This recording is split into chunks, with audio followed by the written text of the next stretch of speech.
I think it's always good to do. So what we're doing, people, it's imagining. I mean, our mind, everything comes from the mind. So here we are thinking we'd like to offer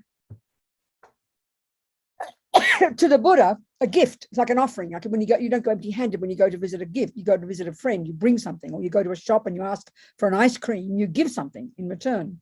So it's like that. So we're sort of requesting the Buddha for the teachings. I mean, it's out of my mouth. Imagine it's Buddha's teachings, and so we're making an offering as a request. It's very auspicious meaning.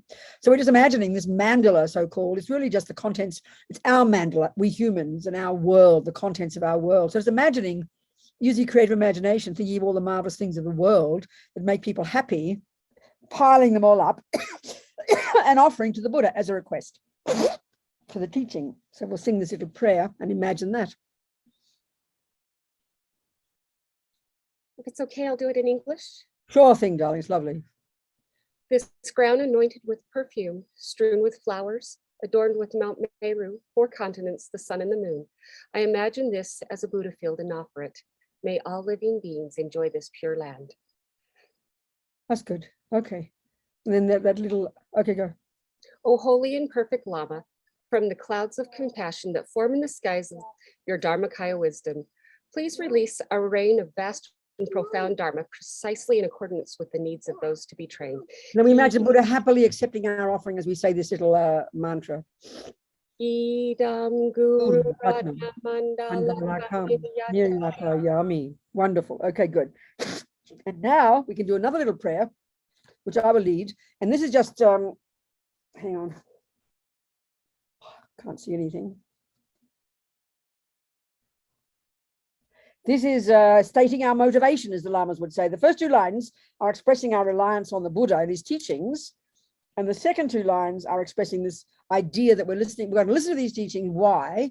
So we can take some tools from it. What tools? To help us develop our own amazing potential so we can be a benefit to others. That's the bottom line, really. Thinking like that. So I'll say 1 time in English, a little bit extra words to get the idea, and then 2 times we can sing in Tibetan. So we're thinking, until I'm enlightened, I'm going to rely upon the Buddha, the Dharma, and the Sangha, obviously for those of us who have committed to being Buddhists, otherwise don't worry. And then we're thinking, by the virtuous karmic seeds we drop into our mind stream by listening to these teachings today, and I promise that's me too, may they ripen in the future as our Buddhahood so that we can be a benefit to others. We're sort of stating our purpose, thinking like that. Sangye charang soke chognam la jangcho badu dagni kyapsu chi dagi chönyen gipe sonam ki drola penchir sangye dropa shog sangye charang soke chognam la jangcho badu dagni kyapsu chi dagi chönyen gipe sonam ki drola penchir sangye dropa shog. Okay, people, thank you.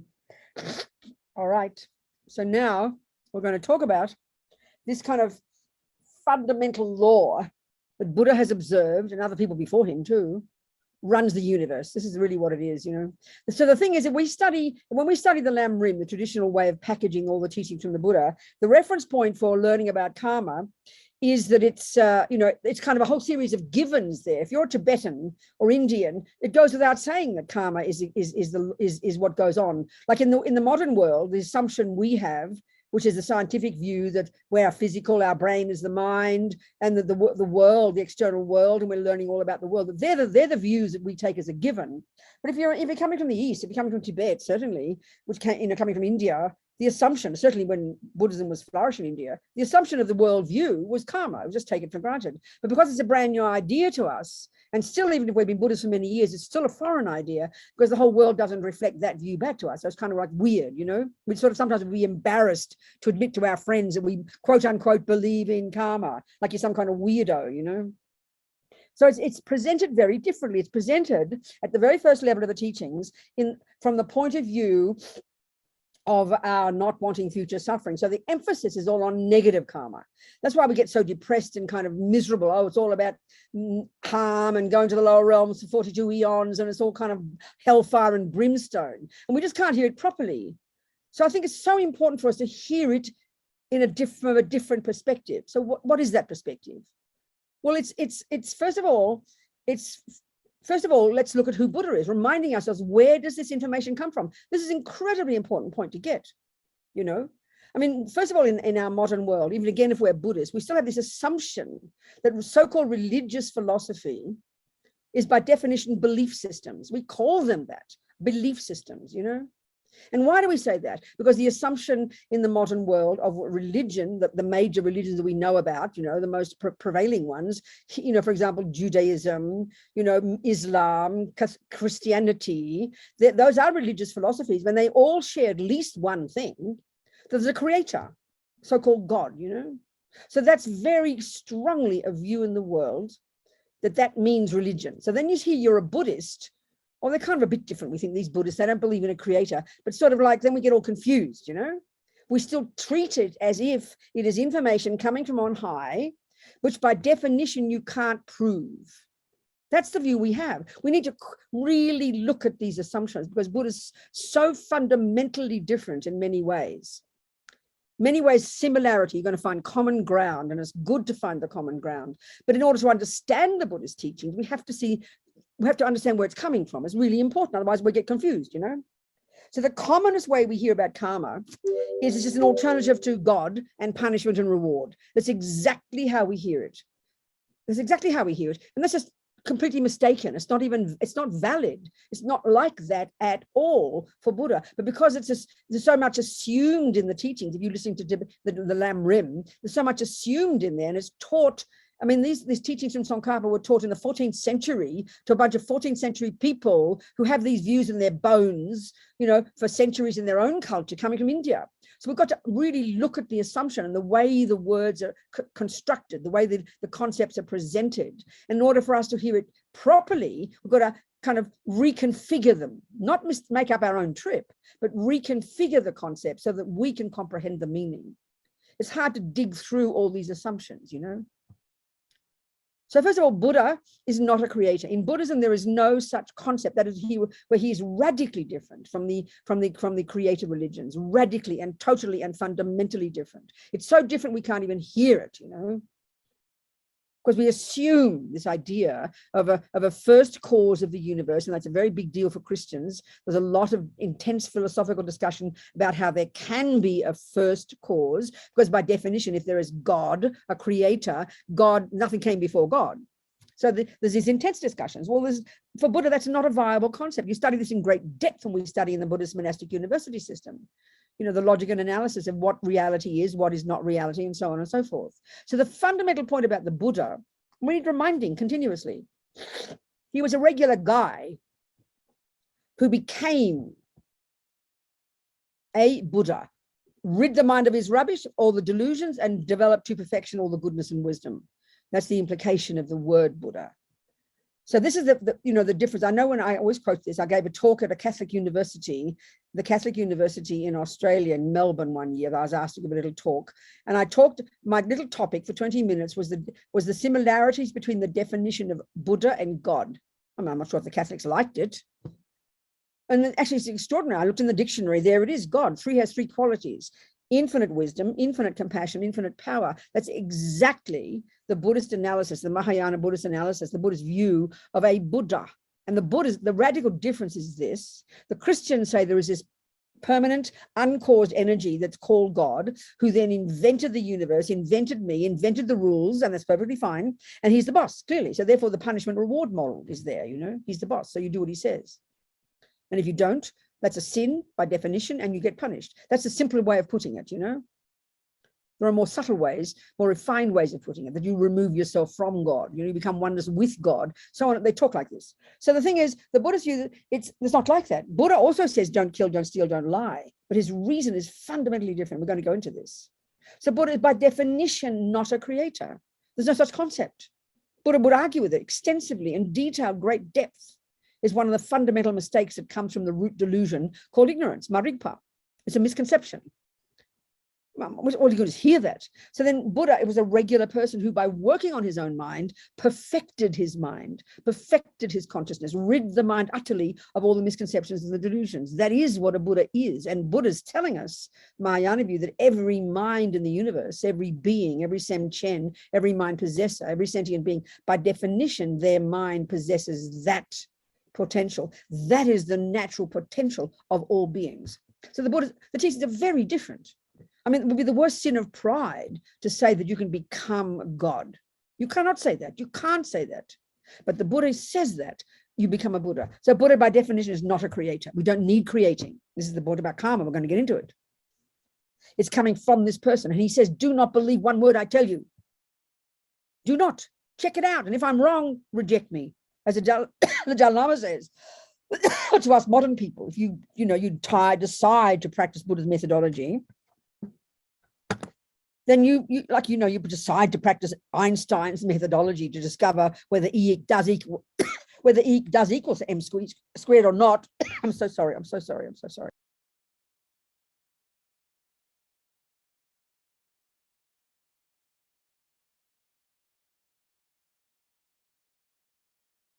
Then if you discover that Einstein's wrong, he'll be delighted to hear it. He's the first person to be happy. He wants truth. Buddha's the same. As the Dalai Lama says, you must reject Buddha if you discover what he says is wrong. So this is the whole idea. We love to, in a way, we're intellectually lazy. We'd rather believe in something. We walk around shopping, oh, I believe in this, but I won't believe in that. No, that's rubbish. I'll believe in this one, get a little kit bag of beliefs, It's intellectually lazy and it won't get you anywhere. This is the thing we've got to remember. You can't just believe in mathematics. That's a joke. I believe that 1 + 1 is 2. Well, you can. You'll get away with it, but only for so long. When your mother tells you to go buy 7 oranges at the market and you don't know how to count, you can't. It's useless believing in 1 + 1 is 2. You've got to know it. So it's useless believing in reincarnation, believing in karma, believing in goodness, believing in emptiness. It's ridiculous. It won't help you. Better than nothing.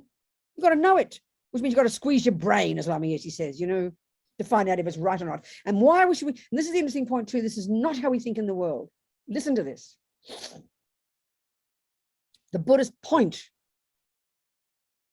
about investigating what he says is to be true is true from his own observation, that there's no creator, the mind is not physical, karma is a natural law that runs the universe, everybody's got Buddha nature. Don't just buy it as a package of beliefs and shove it down your throat. The point he's making, and this is the thing that's really fascinating, when our mind is caught up in misconceptions, so we have the emotional misconceptions like anger and attachment and jealousy, they've got this emotional component which is intense, which is the nightmare of the suffering we all experience, and look at the harm we do on the basis of those experiences. That's bad enough, but what's ingrained in these unhappy emotional delusions is that they're misconceptions. They're rooted in being misconceptions. So when we've removed, Buddha's saying that the extent to which we're caught up in either the philosophical misconceptions, like there is a creator, he's not being rude, he's not trying to insult you. He says he has discovered it's not true, it's a misconception. If you live in the world believing that your mind is your brain, believing your mother created you, believing that there's no reincarnation, believing there's no cause and effect, all these were views that are in the bones of our being, just naturally having the modern philosophical views, he would tell us that he has found that they're not accurate. When we think of religion, we think it as dogma, and you've got to believe something or not believe it. We don't care if it's true, you just got to believe it or not believe it. That's superstition. We know you just don't believe that 1 + 1 is 2. It's either right or it's wrong. That's what we mean by science, and that's what underpins all Buddha's approach. This is what's fascinating. Of course, we can't prove it all overnight, so you take it as your working hypothesis. So what he's telling us is this: the main reason, the main cause of all suffering in all universes since beginning this time exists within the minds of sentient beings. That we have misconceptions in the bones of our beings, layers upon layers upon layers upon layers of both the emotional afflictions, which are misconceptions, and these philosophical views, these learned views. And what being a Buddhist actually means, if you're doing the job properly, is unpacking your mind, unraveling and unpacking and identifying these misconceptions, first intellectually, then arguing with them using what the Buddha would suggest is valid conceptions. And all this is your working hypothesis, until eventually you've removed from the mind, by seeing reality, that removes from the mind all misconceptions, and then you perfect all your goodness on the Bodhisattva path, and you become a Buddha.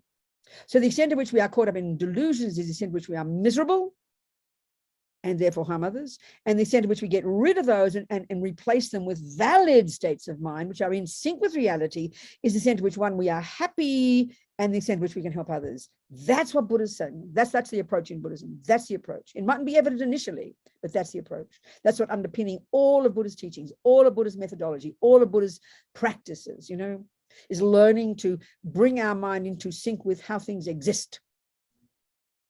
And that brings happiness and bliss and virtue. And that's what Buddha is. And that's our potential.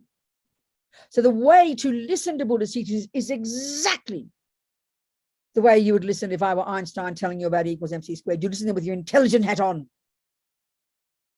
That's very interesting. Let me write that down. And I'm going to think about that. That's the approach. That's the approach here, people. It's so shocking to us to hear this because we think that religion is different. So we talk about faith in Buddhism too. Then you think, oh, well, I have to have faith. That's religion, isn't it? Well, you got to have faith in Einstein. You got to have faith in your teacher who says that 1 + 1 is 2. You can't even go home to do the homework to prove it's true if you don't even first believe her words. You've got to at least go, oh, thank you, Miss Holton. My first teacher was Miss Holton at the Catholic convent. I always remember Miss Holton because she had bright red lipstick, pinkish red. I'll never forget it. And she smelt lovely. She had lovely perfume. My mother mustn't have worn perfume because I remember Miss Holton's perfume. And she hugged me. I'll never forget that hug as long as I live. I was enveloped in this big black cloak, Miss Holton, with her red lippy, as we say in Australia, and her perfume. I'll never forget. She had me from there. She hooked me, So when Miss Holton told me that 1 + 1 is 2, I didn't go, what do you know? What are you talking about? How do you blah, blah, blah? I wouldn't have learned anything. So how can I prove that 1 + 1 is 2? It's catch-22. I've got to first take it on view in my head and believe it. Take it as a hypothesis. Then I go home and prove it. That's how you do with Buddhism. That's the way to listen to these teachings about karma. Okay, people? That's background. That's introduction. Buddha might be talking a load of rubbish. He might be. And that's perfectly fine. We have to find out. This is the part that's quite shocking to us, We have to find out. We are the boss. We are in control. We choose to listen to Buddha's teachings. We choose to listen to certain teachers. We are the boss. You've got to remember this. Otherwise, we're like little lemmings and we'll get sucked in and driven by and believe in a load of rubbish and then live in fear and terror. It's so easy to do that, You have to be the boss. You've got to be in charge. You've got to be grown up and take it all slowly.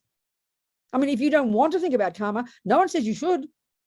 I love the idea of karma. I love listening to it. I love talking about it. Some people can't stand the thought of it, and that's perfectly fine, You've got to remember we're the boss. No one forces us to go to knitting school or yoga school. You go if you feel you want to learn yoga. But the worst thing about religion, we have this fear. We have to believe it, have to do it. It's difficult. We all go crazy. It's kind of fascinating, actually. It's very fascinating that we should think of religious philosophy like that, The fundamentalist idea. Because it's punishment and reward, isn't it? That's the view we have. Not like that for the Buddha. There's no punisher. There's no rewarder. Okay. So with that in mind, let's look at then this law that it seems to be coming, that Buddha has observed to be true, and he wasn't the first one. These amazing genius Indians before him were the ones who observed it. As His Holiness says, I always quote, it was these amazing Indians more than 3,000 years ago who were the ones who began the investigation into the nature of self. And I think it's only really now, since His Holiness the Dalai Lama, in the world, modern thinkers are now really starting to respect this extraordinary Indian knowledge, before the Buddha as well. I mean, astonishing. Buddha didn't just drop out of the sky and make up a bunch of stuff. He came out of a system that was already highly developed, but he went further. He had debates with the final points about the nature of reality, and so he diverged in his own direction, So many of the findings of the Buddha are also not as if they're unique to him. They were also the findings of other people. That can be very true. I mean, there's so much similarity. Christians and Muslims and good Christians and good Muslims and good communists and good Australian Aboriginals all agree on good ethics. So that's fundamental to the universe. It's not made up by anybody, Okay, so I don't know what the word karma means. I heard it means action or something. I don't know. I don't speak Sanskrit. But it's sort of shorthand. You say karma. It's shorthand for this natural law. And the word natural law is crucial. I want to repeat this again all the time. In religion, we know there's God's law. This is a huge concept, huge. God's law. And that's the main law, you know. There are Buddha's laws, there are the equivalent, but not when it comes to the vast things about how reality is. You know, the Buddha, he didn't, you know, this is the difference between the Christian view and the Muslim, the Buddhist view. And I always quote this again, but it's important. I always quote. I asked my Jesuit priest friend, what defines something as wrong, morally wrong? What defines it? How do you determine what's morally wrong? A sin, in other words, as they call it. He said, what defines it, something is wrong. And this is a massive point. We've got to understand this if we want to understand Buddha. For the Christians and the Muslims, the Jews, by definition, an action is wrong because God said, don't do it. That's incredible. That's a power. So if there is a creator, that's totally correct. But the Buddha is not a creator. He says we don't need creating. All of this is part of karma. I'm sort of implying it before we get going. So Buddha says,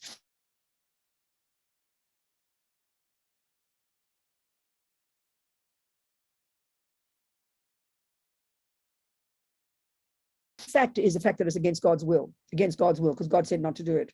There is some natural law, meaning people don't like getting killed. Well, that's what defines it in Buddha's view. The main factor that defines an action as an immoral action, a negative action, is one that harms another, because sentient beings don't like being killed, stolen from, punched in the nose, having their things stolen, etc. I mean, it's so clear. It's so obvious. This is a natural law. So virtue for the Buddha, virtue and goodness are natural laws. We've got to think what he means by that. All this is implying the concept of karma, which I'm going to spell out. It's really powerful. Not because somebody said, but you analyze how we are in our daily lives. We are living when we're without questioning, without awareness of our consciousness, our mind, our thoughts and feelings, which is how the world lives. We are living in fear of being punished. So that's why we hide. If no one saw us do something naughty, listen to this, look at this, look at the instinct of ego. Then we are so relieved because we think, oh, I got away with it. You know, no one saw me do it, so I won't get punished. That's our view. It's so instinctive. But for the Buddha, that's unintelligent. It's childish. That's like, as I always quote, the doctor says to you, don't smoke, Robina. Why not? She won't say, because I say so.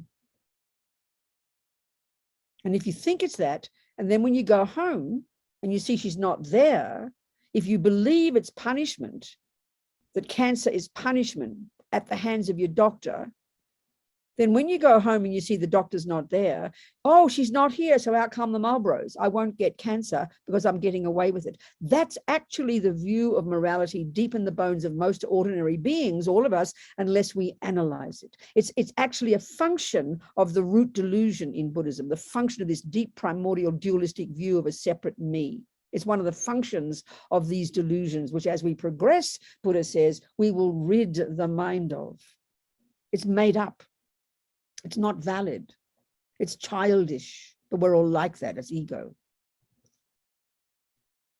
So a negative action is one that harms another. And now, so this is the Buddhist idea generally. So it's not because Buddha says don't kill that you don't kill. But that is the reason if Jesus says it. It's because God said, and then the punishment is inherent in having done it because he said not to.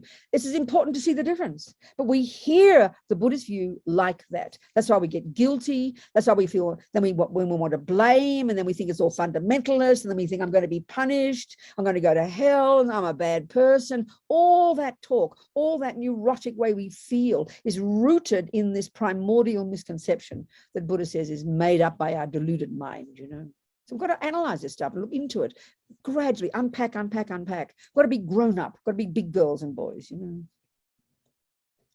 Because when we hear, okay, the fundamental view of karma is this, the fundamental principle that runs the universe, or if you like, even that the universe, it's the law within which the universe runs. Put it that way. Like botany, like gravity, like math, like all the laws that we know about that clever people have identified and then presented. Like, and that's the crucial point to remember again. Botany is an incredibly sophisticated science. We know that. And that's by definition what we mean by science. It's a natural law. So this is the point.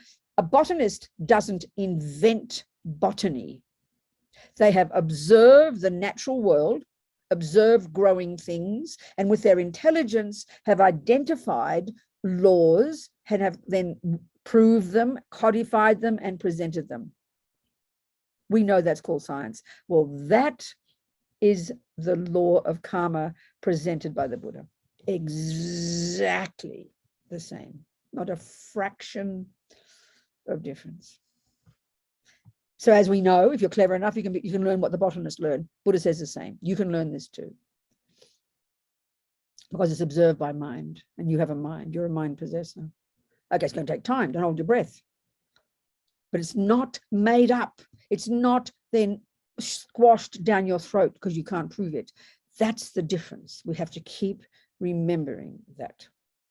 When you hear Tibetans talk, it's like 10th century, 14th century, they're more fundamentalists than the most fundamental hellfire and brimstone Baptist. I promise you, the way they talk. So we've got to unpack it, hear the principles, understand what's behind this view. Okay, so this natural law that runs the universe, within which the universe runs, is that, for one, Buddha's observation is there are trillions of sentient beings. Mind possessor is the translation of the Tibetan term. Sentient, it's a lovely, I think it's much nicer than sentient being, a mind possessor. There are trillions upon trillions upon trillions of mind possessors, according to the Buddha. And this is the shocking part. Because there's no concept of a creator, then the only option is that things aren't created, but if they exist, if there's not a point where it's a first moment, that means creator, isn't it? Someone created something. Okay, no, people create things all the time. You create a pot. You get the clay, you get the water, you get that wheel, and at 1 second, at 3.5 seconds past 1 minute past 7 in the morning of Saturday, June the 19th, 18th, you created a pot. It came into being. But this is the point. This is the point. It didn't come out of nothing, did it? That's the simple difference. The Christian view is that God was the first one, and then from that everything came. But then, of course, if you're a clever little child at school, please, miss, who created God? You don't ask that question. That's why they talk about the first cause. Well, Buddha does ask that question. So because you can't have a first cause, because by definition everything is cause and effect, and we can observe that, you can't have a cause of something that didn't before have a previous cause. So therefore, logically, mind is beginningless and endless. So we'll just say that for now as a statement. We'll go into it, or we can think about it. So there are trillions of sentient beings, trillions of consciousnesses, beginningless and endless. The Mahayana view says they're endless and they're beginningless. And the law that runs these minds, so like you can argue on the whole planet, there's earth and growing things. So the law that runs that is called botany. We know that. And even if you know botany or not, that doesn't mean gardens work or not work. It doesn't depend upon you knowing it. Gardens work because you put together the natural conditions of the universe as it is, and things will grow. Well, that's the view about karma. The conditions, here we've got sentient beings' minds. And minds create karma, do actions. So the first one is mental action. Every millisecond of our mind is always doing something. That's the meaning of the word intention.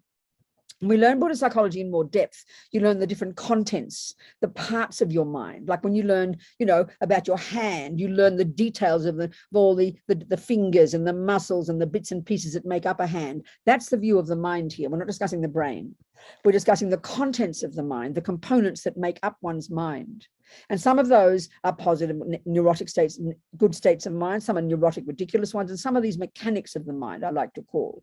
There's many of these that are neither virtuous nor non-virtuous. And the crucial one is called intention, not meaning like motivation, or she had a good intention, not like that. But this is the one that drives everything. There's an intention every millisecond. 99% of our intentions are programmed, so we don't notice that there is an intention. But if there were no intention, this particular mental factor called intention, volition, I will. If there were not that first, we would be sitting here doing nothing, thinking nothing, literally wouldn't budge an inch. So this runs the show. This is the meaning of the word karma, and it's mental action. It's mental intention. And then the body and the speech, isn't it, follow on and do the wishes of that intention. I want an ice cream. The legs stand up, you go in that direction, the eyes take you and you go to the shop and you see it, and all the other millions of your parts of your mind make you get the ice cream. If there's no intention, nothing happens. Everything exists on the tip of the wish, as Lama Zopa Rinpoche puts it. Intention, I will. This is the bare bones meaning of the word karma, actually, it's apparently. And that happens in the mind. So everything comes from the mind. The body and speech just act out the wishes of the mind. They're the servants of the mind, aren't they? But because we're all programmed, we come into this life fully programmed with billions of habits, billions of intentions already programmed. We don't notice this. We act on autopilot 90% of the time. So intention, I will, volition. So every millisecond of what any sentient being's mind is doing at any given moment, and there's more than just intention there, necessarily sows seeds. They use this analogy all the time. Sows seeds in that mind stream. That's how they talk. Or you could say programs that mind. And I think that's a really nice way to put it. Buddha would have liked that. You know perfectly well when you start to learn the theories of Bach's music. You are squeezing your brain. You are learning lots of thoughts about music. Then eventually we know the hands will do the wishes of the mind and go onto the piano and play those notes. Your hands won't do a thing if your mind hasn't got music in it. Well, that's exactly what Buddha's saying here.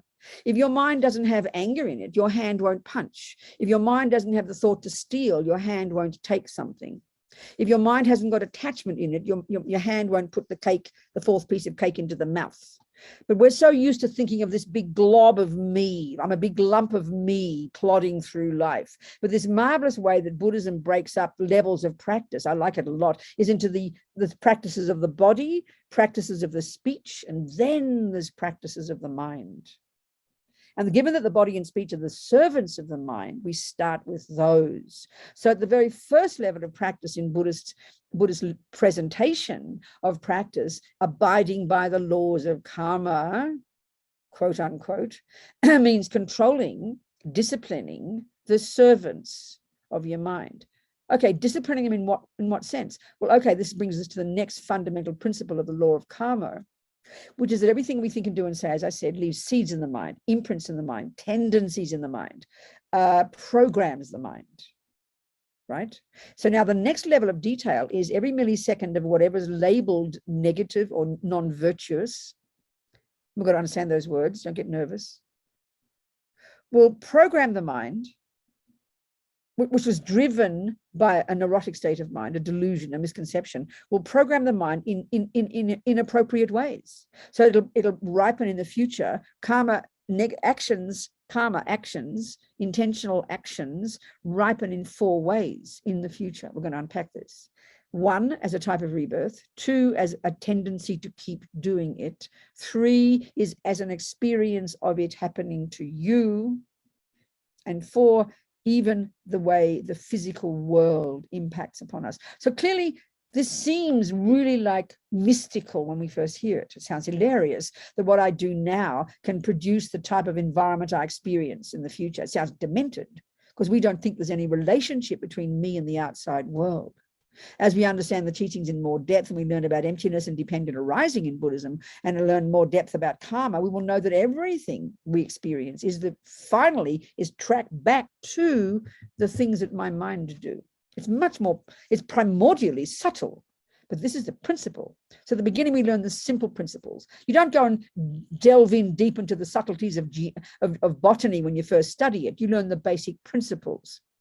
You try to pull out the weeds and you try to grow the flowers. You learn the basic principles. And as you study more, you get more nuanced and more sophisticated in your knowledge. It's the same here, exactly the same.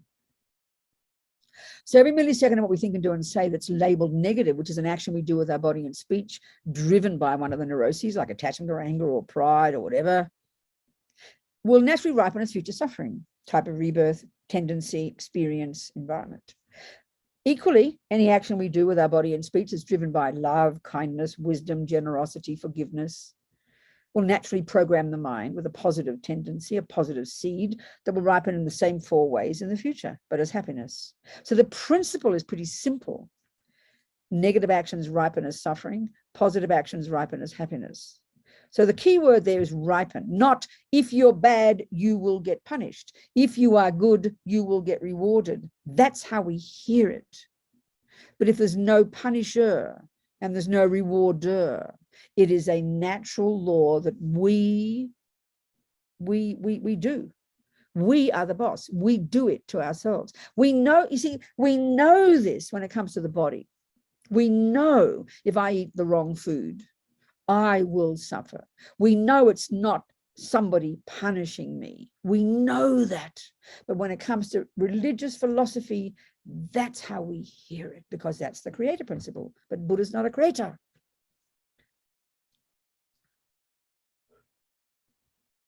My mother used to say, she was a Catholic, she said, virtue has its own rewards. This is actually what Buddha's saying.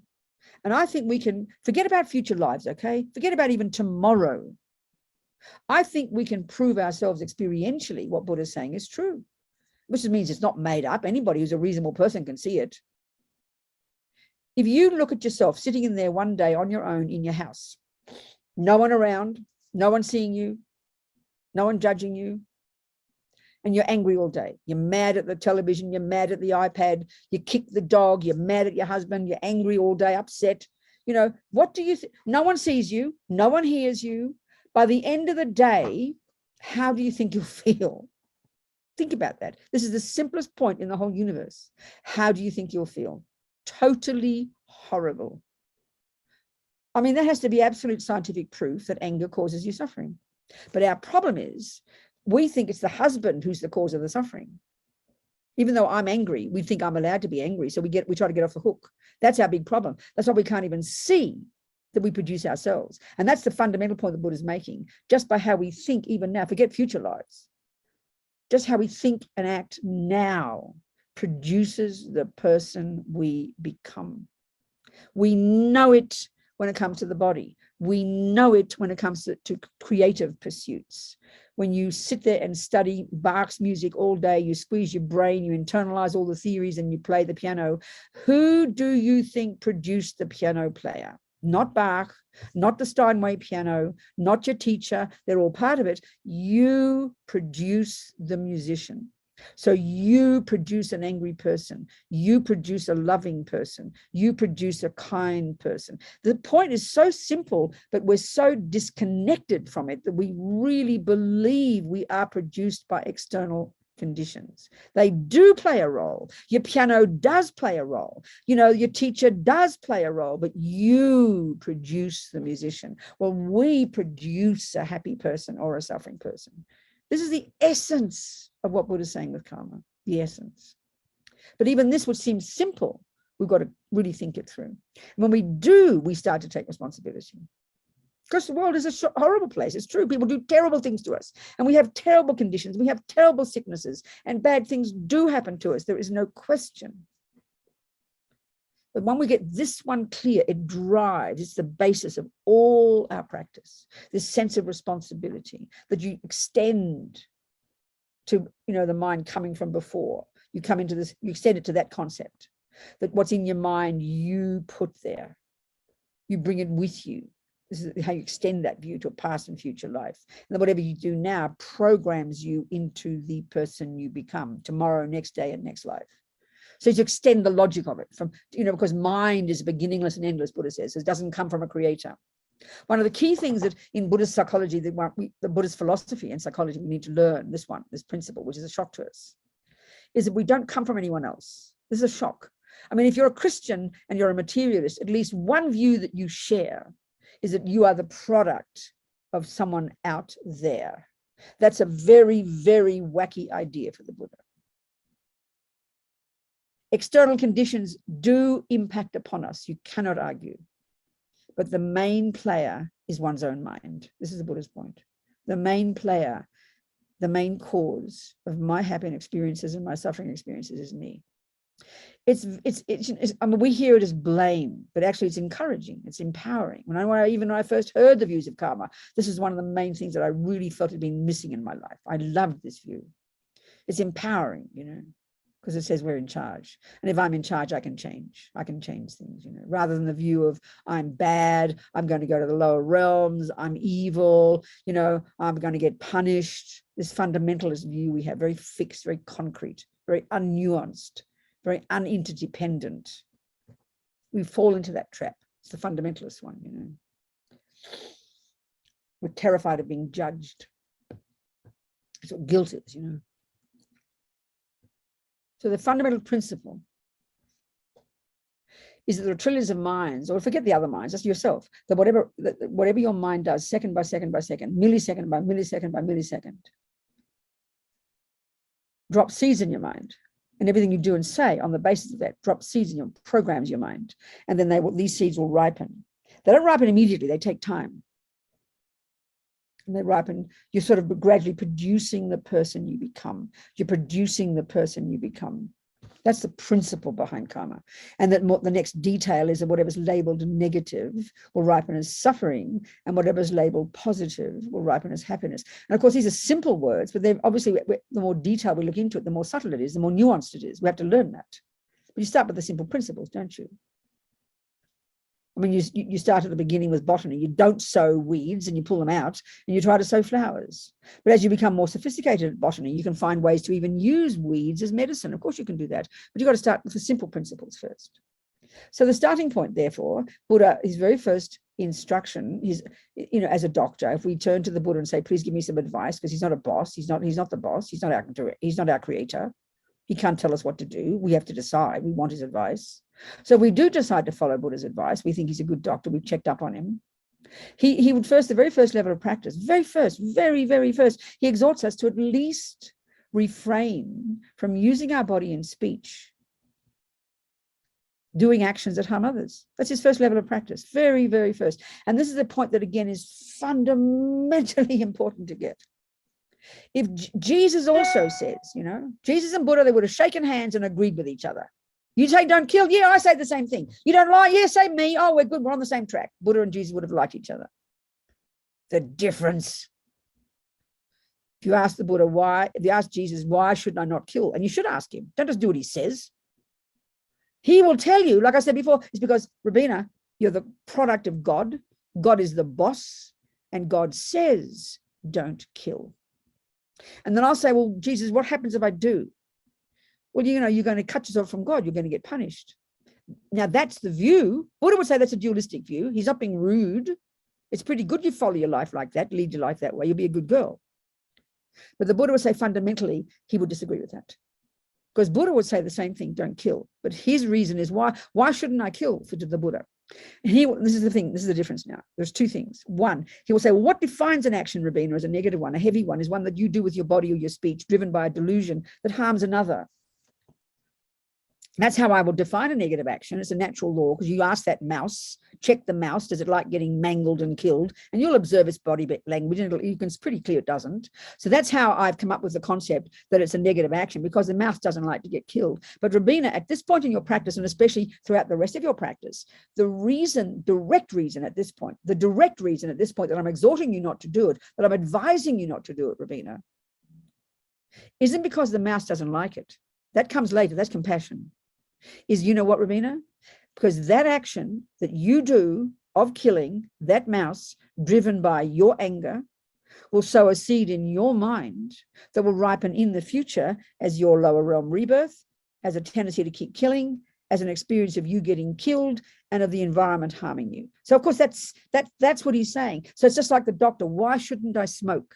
Because, sweetie pie, that will cause you suffering. And that's what's behind Buddha's exhorting us not to kill and steal and lie at the very beginning. Not because he says so, not because you're a naughty girl, not because he'll punish you, but because he's saying, sweetie pie, precious one, you produce yourself. So if you kill and you lie and you steal, you will harm yourself. Now, we don't like to hear that in the West, because when we see somebody kill, We just want to get angry with them because they're harming another. But there's no concept in our mind in modern psychology about, there sort of would be, but we don't really like it because we'd rather have anger. So we think, like yesterday, one of the other classes we were discussing compassion. Yeah, in the Zurich class, we were doing the bodhicitta module. And so for one person who hadn't heard many Buddhist teachings, it was shocking to hear, but what do you mean have compassion for the killer? What do you want to have compassion for the killer for? Because we only want to have compassion for the victim. But this is the point. The starting point of Buddha's teachings about karma is it's like what drives Buddha's instructions, is exhorting us not to kill and steal, is because it's compassion for yourself. That I think we miss totally in the modern world. We just hear it as punishment, bad, don't kill. If we don't get this view of karma, that the first level of practice, the way Buddha describes it, the first level, where he exhorts us to at least refrain from actions that harm others. The reason he exhorts us to do that, he advises us to do that, is because that action will produce a very suffering person and that suffering will increase in the future. And we all know we do not want suffering and we do want happiness. So this point about what Buddha's observed is every being in the universe wants happiness and doesn't want suffering. It's one basis for all of Buddha's teachings. And the first level of practice in the wisdom wing, junior school and high school, the first and second scopes of the Lam Rim, is all about oneself. It's all about oneself wanting not to have suffering, because I'm sick of suffering. So listening to Buddha's instructions about what causes it and then stopping doing it. You don't want future cancer? Go to your doctor and say, please, what should I do? She'll say, give up cigarettes. You don't want diabetes? Give up sugar. We know that's the basis. We are grateful to our doctor for telling us. But when we hear Buddha say, don't kill, don't steal, we hear it as, I will punish you if you do that. That's how we hear it. That's why we can't hear this view of karma properly. It's very powerful. And the basis of it in the beginning is compassion for yourself. They don't say that in Buddhism, but it's a good way we get it. It's like not smoking is compassion for yourself because you don't want future suffering. But we know we produce the future body, but our problem is in the world, we don't think we produce the future person. We think everybody else does. We think the world produces me. I'm an innocent victim, But Buddha says, we produce ourselves. This is the absolute principle of karma. We're not created by somebody else. If you're a materialist, you think your mother and father created you. And if you're a Christian, you think God created you. You share at least one concept. Neither of those exist in Buddhism. But mommy and daddy give you a body. Of course they do. But they don't give you a mind, baby. They don't give you love and hate and jealousy and kindness and being good at football or music. You bring those with you in your mind, which is not physical. These are the essential points in Buddhism that are fundamentally different. Continuity of consciousness coming from before, and the programming of your consciousness coming from before, that you come into this life fully programmed, and your personality is from your own past habits. What happens to you is from your own past actions. How the environment impacts upon you is from your own past actions. We are the creator of our universe. So what we do with that principle, if you look in a garden, and you think some creator put all the flowers there, then of course you can get angry with the creator if all the weeds are there, and you can love the creator if all the flowers are there. But when you realize that they're the seeds in your garden you must have put in the past, but you forgot, then you suddenly own the garden and you have a sense of urgency now. I don't want those weeds, I'm going to pull them out and I won't grow them again. And I want those flowers, so I will grow them and I'll nourish them and nurture them. That's the attitude of karma, That's the principle behind it. But it takes time to imbue our minds with this view, It's actually very empowering. When you hear the Tibetans talk, it's fundamentalist, like worse than a Baptist, I tell you. Because that's how they talk. So I've raved on for about 1 hour now. Just the principles. I'm going to go to details in a minute. I've only got a couple of hours left. But I'd like some questions, please, about these general principles. Not specifics. We're going to go into specifics. But general principles. Are there any questions, please, dearest people? If not, I'll carry on. Nobody. Anything, Mary? No questions, Venerable. All right, darling. Well, let me carry on with details then. Okay. We'll get the principles first, isn't it? Like botany, principles. Whatever you drop in that garden, it will grow. So whatever you do with your mind, body, and speech, it will grow Whoever sees you, who cares? That's not the point. Okay, so now, if so-called negative action leaves a seed in my mind that will ripen in the future as my suffering, and I don't want suffering, then I better learn to know how to identify negative action, hadn't I? And if an action I do that sows a seed in my mind that produces happiness, I better know what Buddha means by happiness. These are very, very important questions. These are hugely important questions. So the first point really is, okay, never mind that. So never mind. So there are, like I said before briefly, there are 4 ways that our actions will ripen in the future. And if we look at our lives now, there are 4 ways that our past actions, our past seeds are ripening in our garden now. The first one is a type of rebirth. Of course, this is again the shock, because that differs from the Western view, totally different from the scientific view.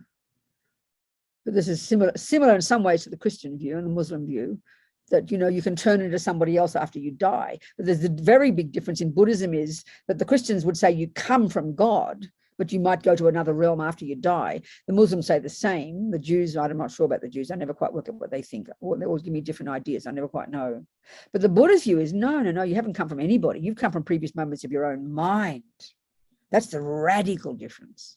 And that indeed, as you program yourself through this life, you will wake up in another type of body. It's all explained there. It sounds superstitious to us initially, but it's all explained, you know, in the literature. We have to study it.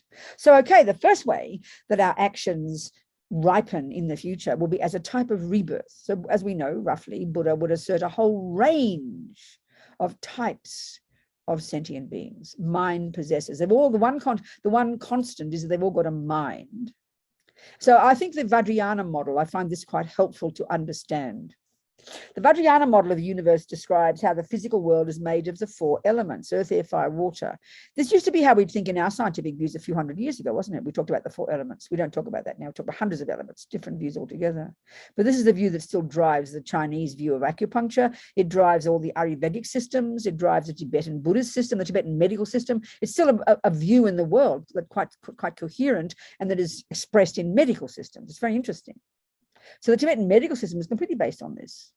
The physical universe is made of the 4 elements, basically, the combination of earth, air, fire, water, and the interplay of these 4. That's this Vajrayana view. And then we've got minds, consciousnesses, which are not physical. So that this view in the Vajrayana says that all minds are inextricably linked to their own set of the 4 elements. Of course, this is not how we talk in the modern one. I'm just giving you this view. All minds are inextricably linked to their own set of the 4 elements. So as Lama Zopa Rinpoche puts it, let's just say you're sitting there and you've got some loving thoughts, kind, thinking of others and wanting to be happy and delighting in someone's happiness. That's your mind. It's just your mind. You're sitting there thinking loving thoughts. Now, because your mind is inextricably linked, this is the subtle level. We've got gross body, which is this bag of bones. Then we have this subtler level. As we know, this is all described in detail when we do the death process, in which when we have using Lama Zopa's book, at some point, I'm sure TNL will do that course. I've done it in the past. So we've got the subtle mind. So when you stop breathing, no, even when you go to sleep, your gross body has ceased, hasn't it? Your gross senses have ceased, but your subtler mind is still there, which is what you dream with. It's your subtle mind, it's your mental consciousness. And that's inextricably linked. It's running through this entire subtle nervous system of 72,000 subtle channels. This is the Tibetan medical system. It's similar to the Ayurvedic, similar to the acupuncture. You've got subtle body, subtle energy, physical energy, the 72,000 subtle channels, and coursing through these 72,000 subtle channels are all these different wind energies, connected, intimately connected to all your different states of mind. So when your Tibetan doctor feels your pulses, she'll feel an imbalance of your wind energy. And she knows that particular wind. I mean, they spend 13, 15 years studying these different winds, the imbalance of all these prana, this wind. It's a serious thing. It's more subtle. She'll know that imbalance of those wind energies is connected to your attachment. That's why you're having anxiety and panic attacks, you know. So you go to your Tibetan doctor, she'll give you some subtle herbs that will calm that subtle physical wind energy down. So then your attachment energy connected to it will begin to calm down. So there's this intimate, inextricable relationship between the mental and the subtle physical. So given that, then as Lama Zopa says, you're sitting there having a kind thought. Well, because your kindness is connected to the wind energy, that first of all purifies your mind. You're programming your mind in having positive thoughts. You're programming your mind in love that can't go astray, but also you're immediately purifying the wind energies connected to that love. So then you're sitting there raging angry. Then your anger, you're producing the habit to be angry, and you're polluting those wind energies. So in the good one, that purifying your wind energy, that continues because that's your subtle body. Then that eventually manifests as good health. Good health. Having good health is the fruit of non-harming in the past. You've programmed your mind and programmed your body, your subtle body, such that you are born to a healthy body, that the food nourishes you, the air nourishes you, the water nourishes you. No matter what you eat, you're healthy and happy and fat. I'm going to describe all this. If you're born sick, it's because you've polluted your mind and the wind energies. So it's all explained in this way, but it's of course a different model from the brain model, from the neuroscientific one. So okay, so what am I saying? So the general principle is whatever you do and say and think programs your mind and then eventually ripens. One is a rebirth. That's where it's pretty abstract. So, okay, now all these realms of existence, which is the first way karma ripens, in these different realms of existence as far as Buddha is concerned. And the Indians before him observed this as well. The Christians have observed this similarly. I think the Australian Aboriginals have observed it. All the different cultures around the world, these humans looking into the meaning of life, have all observed other types of beings beyond the animals and the humans. That's very common. Of course, science thinks it's a lot of rubbish, but we can see that's a common view around the world, but different interpretations, obviously. So in the Buddha's view, this is what being in samsara means. In samsara, you're in samsara. Two ways of understanding. Either you're being born in one realm from another to another to another. We're going to go into these briefly. Or secondly, being in samsara is being caught up in delusions and negative karma and the cycle of your own rubbish, So the types of rebirth, Buddha would say, there's a whole spectrum of possibilities of types of rebirth, meaning a certain kind of mind joined with a certain level of physicality. So we've got one that's called a human one. We can see this is a bunch of bag of bones, isn't it? So that's one of the upper realms, they so-called, which is a fruit of a virtuous, non-killing karmic seed being triggered at the time of your past death, which for us would have been not more than a few weeks before our subtle consciousness found its way to our present mummy's human fallopian tube. A virtuous karma of one of our actions was triggered at that time, and we died peacefully. The mind left the body, and it was programmed. And when my mummy hopped into bed with my daddy, Teddy and Billy, my mummy was called Agnes. Actually, her family name is Agnes Bliss. I was called after my auntie, Robina Bliss. But then my auntie, Robina Bliss, married Stasis Akušauskas. He's a Lithuanian. So we were happy. We thought Bliss was a silly name, So now she became Robina Akušauskas. Anyway, I'm called after my auntie, Robina Bliss. So there's my mummy, Agnes, but she was called Billy, in bed with my daddy called Teddy, Billy and Teddy. And so then the condition came together, the egg and the sperm, and my little mind ran like a magnet and joined that egg and sperm. And that's the beginning of Robina. So I created the cause. So then the first way our karma ripens, and in our case, we've got a human body, and that's a pretty good one to have, Buddha says. It's not the best, it's the best of a bad bunch, but at least we have access to our virtue. We'll go into this. So a human form is one. We can see there's a few million of them. Then you've got animals. There's a lot more of them out there. I mean, there's probably as many mosquitoes, even in dry old Santa Fe. I haven't met many mosquitoes here, but I'm sure there must be some. There are probably more mosquitoes under one tree in some places than there are humans in the whole universe, So clearly it's a lot easier to get a mosquito birth or a dog birth or a lion, maybe lion, there's not so many elephants and things, but there are trillions of creatures, aren't there, in the ocean. This is the animal realm. I remember 30 years ago on the science pages, I remember the New York Times, they were discovering back then, billions of new species in the depth of the ocean, in the absolute darkness where they didn't believe anybody could exist. Billions of species of beings kind of stacked in the absolute stacked high on top of each other, pervading the space. That's exactly how they describe in the Lam Rim about the animal realm. The real suffering of the animal realm is these beings in the depth of darkness, just utter ignorance, So then there's animals. We can see that there's a very different, look at the lion's body, very different body from ours, similar eyes, noses, anuses, vaginas and penises and fingers, very similar. So that body is the 4 elements, and it's conjoined with a certain kind of mind. So the mind that would probably create the cause to get a lion body at the time of death, let's say strong, that the tendency to kill in that person, could have been a human, was triggered. That particular killing karma was triggered. That programmed that person's mind to run to the lion mummy and daddy when she was in bed with her daddy, the lions, whatever they do. And that mind would have then run and joined the lion's egg and sperm. And then the negative tendencies that suits the mind of a lion would have then been triggered and ripened, and you become a lion energy. 4 elements, same, no difference. Mind, same, but certain tendencies that fit the lion's body. I mean, you try to rip the buffalo's flesh out of with your long fingernails, ladies. You won't do it, But look at the lion. Her body's made for ripping the guts out of buffaloes. Programmed from past. Then you've got other types of beings, the Buddha would say, that are not the grosser physical element, the earth element, not much there, but air element. So that'd be the spirits, billions and billions and billions of like ghosts and spirits, intensely suffering beings. The predominantly 3 so-called lower realms that Buddha would describe are the predominance of the 3 main delusions. So ignorance is the predominance of the animal realm. Attachment is the predominance of the spirit realm. And so the kinds of beings there driven by intense, unbelievable, nightmarish grasping and attachment. But their mind is conjoined with predominantly the air energy. We can't see, it's too subtle. Then you've got these other realms, one called hell realms, isn't it? Many cultures describe this.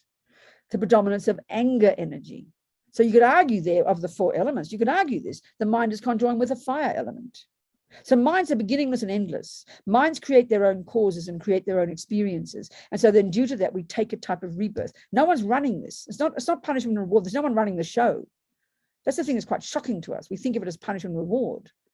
No one, I mean, you can run the law of botany. You don't have to. It runs itself. But we can manipulate it and learn it. That's what we have to do with karma. So there's trillions of sentient beings all terribly suffering, the Buddha would say. Then you've got some more subtle ones in samsara that are very blissful and joyful, and they're the fruit of virtue. And that's the so-called God realms, and that's really equivalent to paradise and heaven. Christians and Muslims have identified this. Of course, they're the explanation of these different types of beings, and so that's where the differences are, isn't it? This is all samsara, Buddha says. Trillions and trillions and trillions and trillions of sentient beings, and all going from one life to the other, not realizing we do it. That's one broader way of talking about being in samsara. And the one way that karma ripens is the type of rebirth you get. So then forget the rest. And now let's go back to the human one. We've got one of those. So the next 3 ways that karma ripens, we can see ripen in this life. Everybody, so the human body, it comes from mother and father, there's no question. The egg and sperm join together and start growing into a fetus in the womb, there's no doubt. But what's joined with that egg and sperm is the mind of Robina, coming from when she was Fred or Ant in the past life. And the certain tendencies were triggered. And so that the second of conception, that mind came into that egg and sperm, and then the combination of the mind, then the combination of that body and egg, the egg and sperm, joined with that consciousness labeled soon when she came out called Robina, but all the tendencies in that mind, isn't it? They were already there from the first second of conception. They do not come from your mother and father. That's the fundamental point. Doesn't mean you can't learn things from your mother and father. Doesn't mean they're not the same as you. But your mind comes with its own stuff into that egg and sperm. So that mind is a bunch of tendencies. You've got Hitler and you've got Mother Teresa. I always like to use those 2 examples. Extreme ends of the spectrum, isn't it? They've both got legs and arms and noses and anuses and eyelashes. But what's the difference? Their mind. It's obvious. So you could see pretty quickly from his behavior, Mr. Hitler, what his mind was doing. And you can see pretty quickly from Mother Teresa what her mind was doing. It's evident by their behavior. They express what's in their mind. So the mind, your tendencies, this is in this life is one of the 3 ways that your karma ripens. And this is the miracle one. I mean, there are 7 billion humans, aren't there? 7 billion, they say. But look at the differences. Some people, and then we don't like to think this, we like to think all children are innocent because we think they all began in their mother's womb. And then mummies and daddies make them naughty. No, not for the Buddha. I mean, you have compassion. Poor Hitler came into this world. Don't blame his Austrian housewife mother, for God's sake. He came programmed with his own tendencies from having done these before. Every being is like that. So look at the humans. So for example, like say, look at the tendencies. Let's say killing, example, say killing. I think the commonest thing in the humans is most humans kill. We might not kill humans. Many moralities, ethics say don't kill humans. But I mean, the Christians, with respect, I was brought up a Catholic. I love my Catholic upbringing. There's no question. I honor and respect it. I'm sincere. But I was taught, the Catholics teach that God made the animals without a soul for the benefit of humans. I'm not criticizing, I'm just stating the philosophy. That means, I mean, Jesus's main disciples killed fish. I'm not criticizing, I'm just stating something. Buddha has a different view. There's that lovely story of Shantideva. I can't remember. So I think Shantideva, he was clairvoyant, and his Buddha's, not Shantideva, Shariputra, Buddha's disciple, doing on his arms round. And he walks past a house and he sees a man holding his baby while he's eating his fish, eating his lunch of fish, and he's kicking a dog. And his wife is over there, probably in the kitchen, having just cooked the fish. So Shariputra looks and he says, oh, what a farce samsara is. Now let me work it out. He said,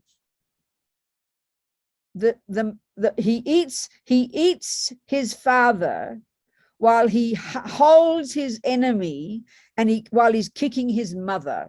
So the dog was the rebirth of his mother, because she was attached to that place. So the mother got born as a dog.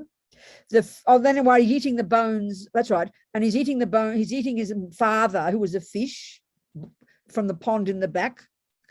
And the baby, he had killed himself, because he raped his wife. So that was a neighbor. So and that person, because of attachment, got born as the baby. So he's hugging his enemy while he's eating his mother, eating his father, and cooking his father, eating his mother and kicking his father. What a farce samsara is. Okay, if you take the view of reincarnation, then this is plausible. If you think it's just science fiction, then whatever you like to do with it.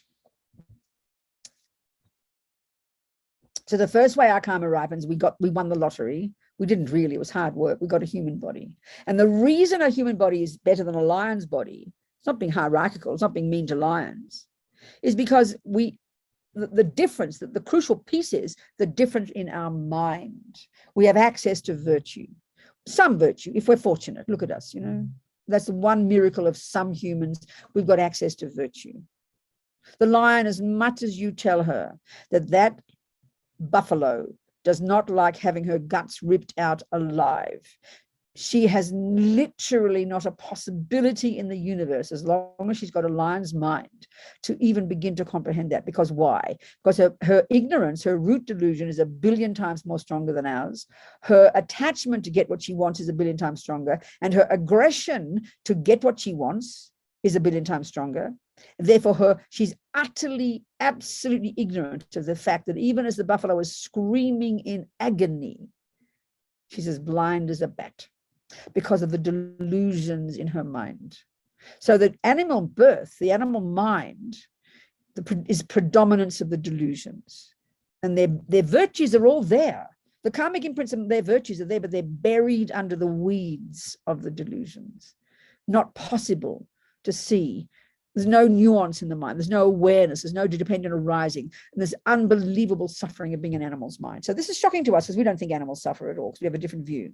I always remember some friend of mine years ago telling me when she first heard Lama Zopa teach, one of the things he said was, if we could just for a moment have a direct experience of the mind of our little cute dog, mental suffering, meaning the ignorance and attachment and fears and aggression and aversion, its mental suffering would be so unbearable that we would never want to waste another precious second of this human life. That's a shock for us to hear. And the only way we can put that together is by understanding the Buddhist model of the mind. So at least we've got all those, but we have got access to some virtue. That's the miracle of a human mind. That's why the human birth is not the happiest. A God realm is much more blissful and radiant. Their mind is conjoined with subtle light.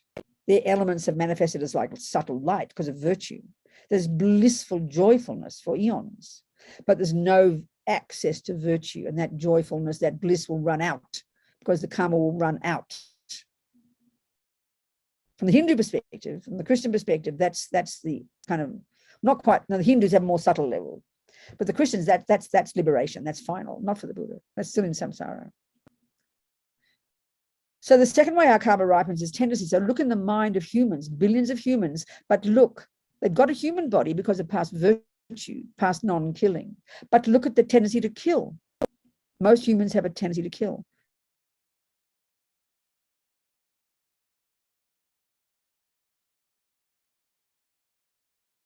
In Dharamsala, to big groups of people. The first vow is not to kill either humans or any being, but he only gives it as not killing humans because he knows most Western people can't imagine not killing the cockroaches and the rats, you know. So at least he gives the vows, at least vow not to kill a human, which is a very good thing for the mind. Because we can't comprehend not killing, because as far as we're concerned, the Christian view is they don't have a soul, and the scientific view has come out of that Christian view, isn't it? The same culture. So there's an assumption they don't have feelings and it doesn't matter, you know. So look at the humans who have a tendency to kill. That's because we haven't purified it. This is where purification is coming in. We'll have to do that after the lunch break. We'll do that. We'll have to try and how we create karma now, and we'll do how we purify it. So that's a tragedy. You've got a human body, but you just have to swear now you're PISSing it down the toilet. Because all the karma of killing in this life is creating the cause for getting a lower realm rebirth again, because you don't realize that killing is wrong because you haven't purified it. We'll go into this later.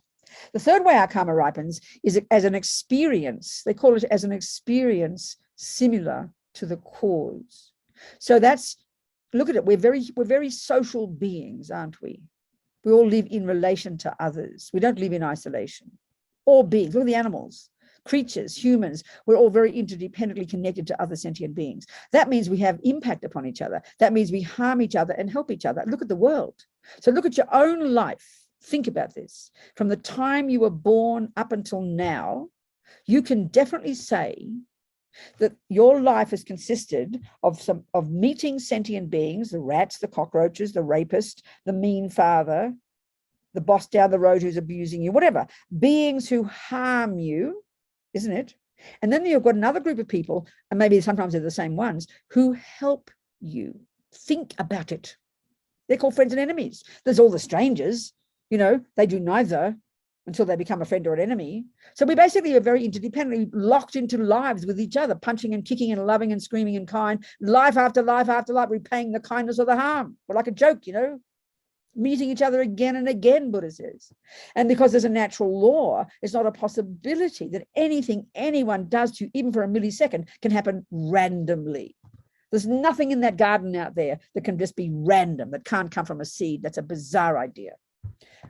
You know, if it's a natural law, it's coherent. So everything we experience at the hands of others, either happy or suffering, that's it, you check it, due to past actions, like that. The third way our karma ripens, because we don't just float around in the sky, we live in the elements. We all live in an environment, don't we? The configuration of the four elements. So some people live in a desert.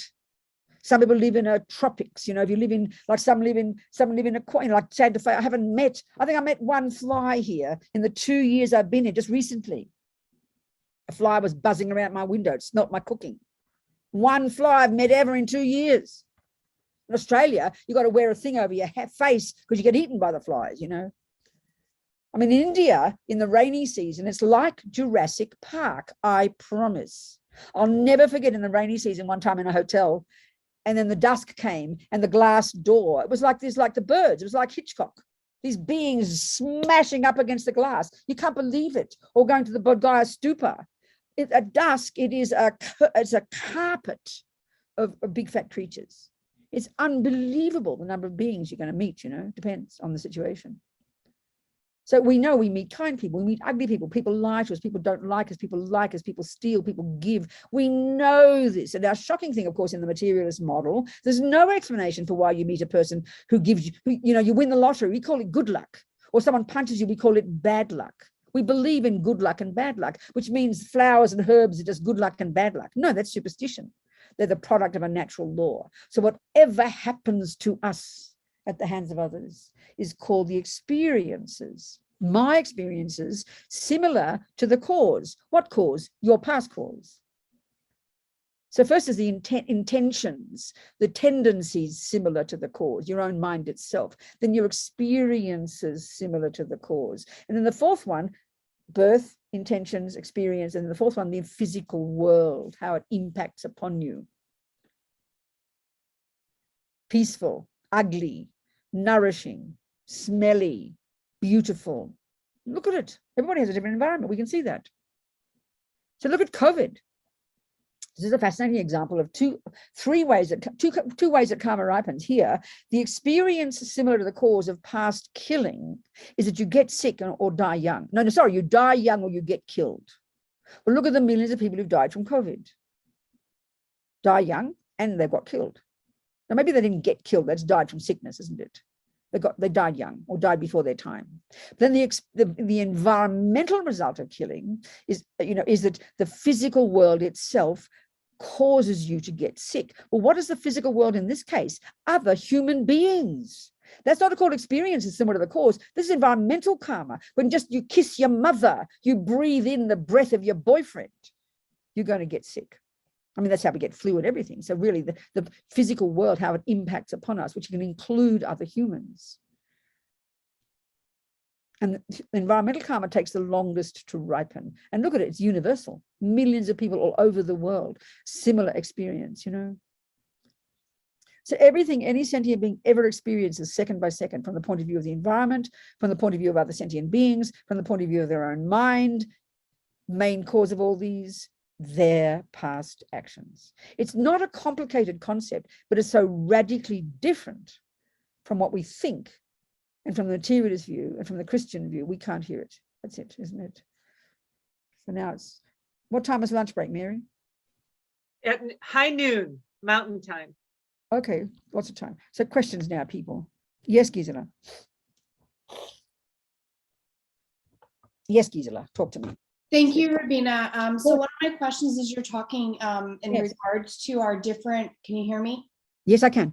As we're going through our different types of, the 4 different types of realities we kind of find ourselves into. How do you explain birth then into a particular realm and then transitioning into a realm you no longer exist in? What do you mean by that, darling? Sorry. What do you mean by not? I personally was born into a very poverty-stricken, alcoholic, drug addicted, blah, blah, blah, blah, blah. But I no longer live in that realm. Oh, okay, darling. In any manner. No, sweetheart, that's nothing wrong with that. We change all the time. You can live one house and live in another house. There's no big deal there. But first of all, the explanation of that is, so there's Gisela. She gets a, you call yourself Gisela, right? Don't you? Yes, Gisela, yes, ma'am. Yeah. So first of all, due to, at the time of your death, not more than a few weeks before you found your way to your mummy's human womb, one of your own personal non-killing karmic seeds was triggered. And that programmed you from that point, even before you stopped breathing, to when you eventually did die, your mind left, that you programmed yourself already to get to that mother and that father. So that was first the intense karma you had between those two people. So then what happened is, then at the same time as that karma was triggered, all the karmic seeds that would produce your personality, who you are now, who this person is, they were also triggered. So then you found your way to that mother. And then of course, from that mother and that father, you lived in that environment. You had those kinds of people in your life. That's called, so first of all, there's the environmental karma, the general environment of that, but particularly the way all those people that you were born into were, how they impacted upon you.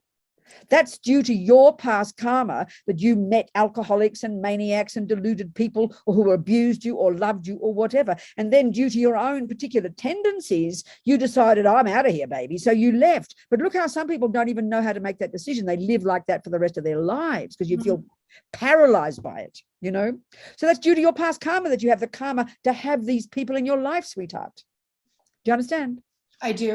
Thank you very much. And due to your own tendencies, you observed it, and for whatever reason, you decided you had the power to leave that environment.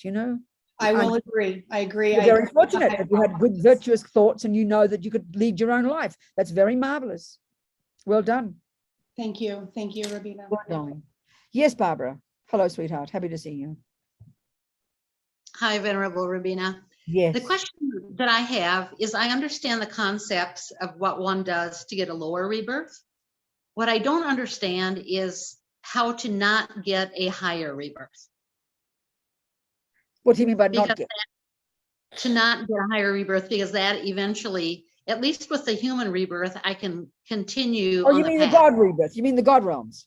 Yes. Okay, yeah, okay, good, very good question. So simple. In general, Barbara, the predominance of harming and killing and stealing and lying, or just being negative, that will create the cause for a negative seed to be triggered at the time of death and then be born animal, or the other ones, depending on the karma. But now equally, if you're just a very good person, lots of virtue, lots of goodness, lots of kindness, that will naturally, the predominance of that will naturally, in the best way, will ripen as a being labeled a God, whose mind is conjoined with subtle light, and experiences incredible joy, because happy feelings, joy is the natural fruit of virtue. So if you just did that without any other awareness, so if you wanted to consciously be a human being, so you could consciously study something like your Buddhist practice, then you make those aspirations, and you make sure your mind gets a human mother, and you meet the Buddhist teaching so you can carry on your spiritual practice. That comes from very specific wishes and intentions. That's the difference. Do you understand? I do. Thank you. That's the point. Thank you. Yeah, because the human experience is not as joyful as a God one, but you're so out of your brain with joy, you can't see that you're still in samsara, whereas you consciously want to get a human body so you can carry on your spiritual path. That comes from strong intentions, and as you're a Buddhist, you connect with your Buddhist practice every day, you make these aspirations, you see it in all the aspirations and prayers. May I meet the Buddhas again, may I keep meeting my lamas. That programs your mind in that, and you will get exactly that rebirth. You produce it yourself. You understand, Barbara? I do. Thank Good. you, Venerable. Okay. Who else, people? Questions? Any more are there any in the thing? Yes, Judith. Hello, darling. Unmute yourself, sweetheart. Let me talk to you. Thank you. Hi, I'm going, in all of this, we're speaking of the individual mind developing. That's right. But in the total of things and rebirth and humans, at this moment in, let's call it the physical world, there's a lot of destruction for all kinds of beings that are rooted in, let's call it this huge critical mass of humans. Yeah, right. So there's also some virtuous humans, but right now the critical mass of destruction seems to be bigger at this So what's moment. the question from that, Judith? The Good. question I'm trying to ask is, within this belief system, What, darling? Sorry, I beg your pardon. What was it? Within this belief system, it's not a belief. I don't want to call the word belief system. Okay. It's analysis of the in universe. the total of Buddhism, Yes. Is there something about, maybe it's even rebirth or something, just getting less? So no, darling, listen. The only way to answer that question, Barbara, I don't know. I don't know about that. You can't say, I don't know about that. You've got to be clairvoyant to see that. So, but the only way to answer that, okay, no, sorry. I'll answer it in one way first. Yes, at this moment in time, the Buddhist approach would be that we are in a very degenerate time, which means a predominance, as you said, critical mass of negativity and violence and a lot of suffering and a lot of attachment. That is, so in other words, there's a human birth from, this is where it now gets really abstract for us. Given the mind is a continuity, given we know very well that humanity hasn't been around very long on this planet, right? So this human mind is beginningless. So we can take the view, this is the Buddhist view, a few eons ago before human birth on this planet, human minds did exist, but they were much more subtle and had subtle light bodies, not on this planet. But it was a human mind insofar as it was access to virtue, access to wisdom, and very easy to practice. The physical energy was much more subtle and more pure, and there was no proactive attachment and aversion and aggression. They were more subsumed, they were more subtle, and the predominance was virtue. But in general, the human the human condition is going downhill. So at some point, a human birth is now on a planet looking like a bunch of apes. So it's indeed, we're in a very degenerate time right now, and we're going downhill fast. In other words, the human condition is getting more polluted and more diluted and sort of cheaper, if you like. That's how they talk. That should answer your question. So yeah, it's going downhill first, Judith. So better get yourself ready for it. Already in it. Okay, I know that's it, darling. So we keep practicing and keep moving and never give up with optimism and help others. That's all we can do, sweetheart. Thank you. Yes, Christine. Hello. Oh, hello, Venerable Robina. Thank you. Yes. This saying I've heard that Maitreya will appear when the span of life of the humans is 10 years old. Uh-huh. Have you heard this? I have heard it, yeah. So is that literal? Yeah, I mean, okay. We get this idea of this, like eons of lifetimes, eons of realms of existence. There always have been negativity, so there's always the hell realms, there's always the spirit realms, there's always the animals, there's some kind of mind, there's always human, there's always the God. But right now, the human one is going down. So it's easier to get a human body now, easier, but it's also more degenerate and more diluted. So it's going to keep getting diluted. That's how they talk about it. I don't study all that stuff. I just don't know.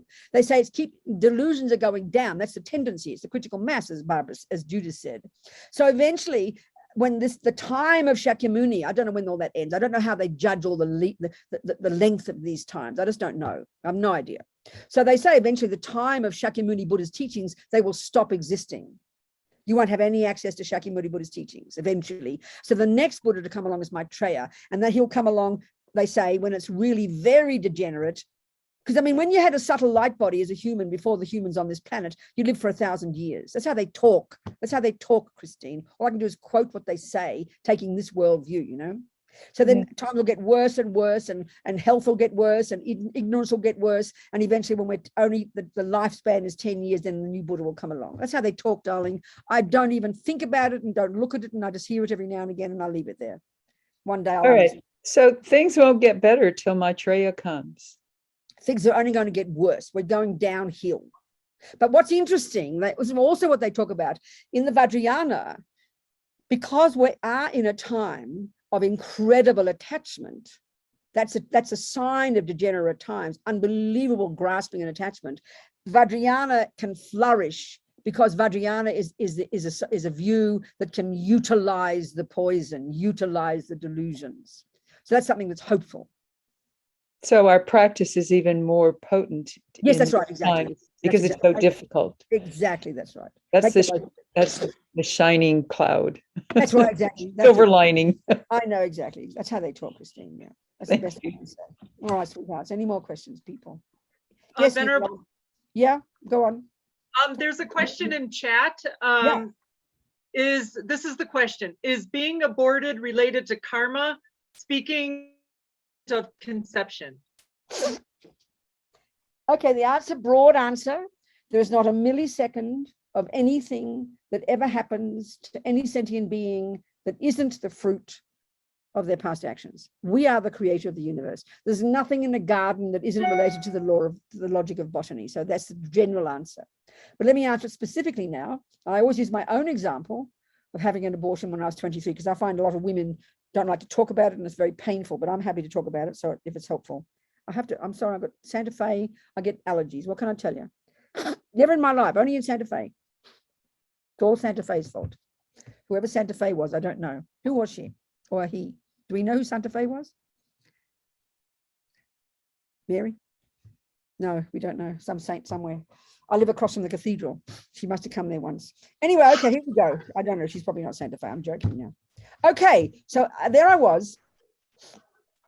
I was 23. I'd been a Catholic. I'd given up when I was 19. I was now a raging hippie, living in London. I'd come from Australia, and it was 1968. And it was, and I remember vividly the English the British still have free medical care, which is amazing, And I remember that year, abortions had been legal, you can get them on the national health. That's how they called it. So I got pregnant. This boy, you know, it doesn't matter too much detail, might embarrass people. I always tell the details. It was an Australian boy. I remember I earned at the time £13 a week, which is about $20. Right? I thought I was, you know, and I paid £5 a week for my little bed sit. A bed sit is what is a bed sitting room. It's what's called a studio now. Anyway, I remember I was, you know, had this boy, the Australian boy called Bob, I think, or Robert or something. I forget his name.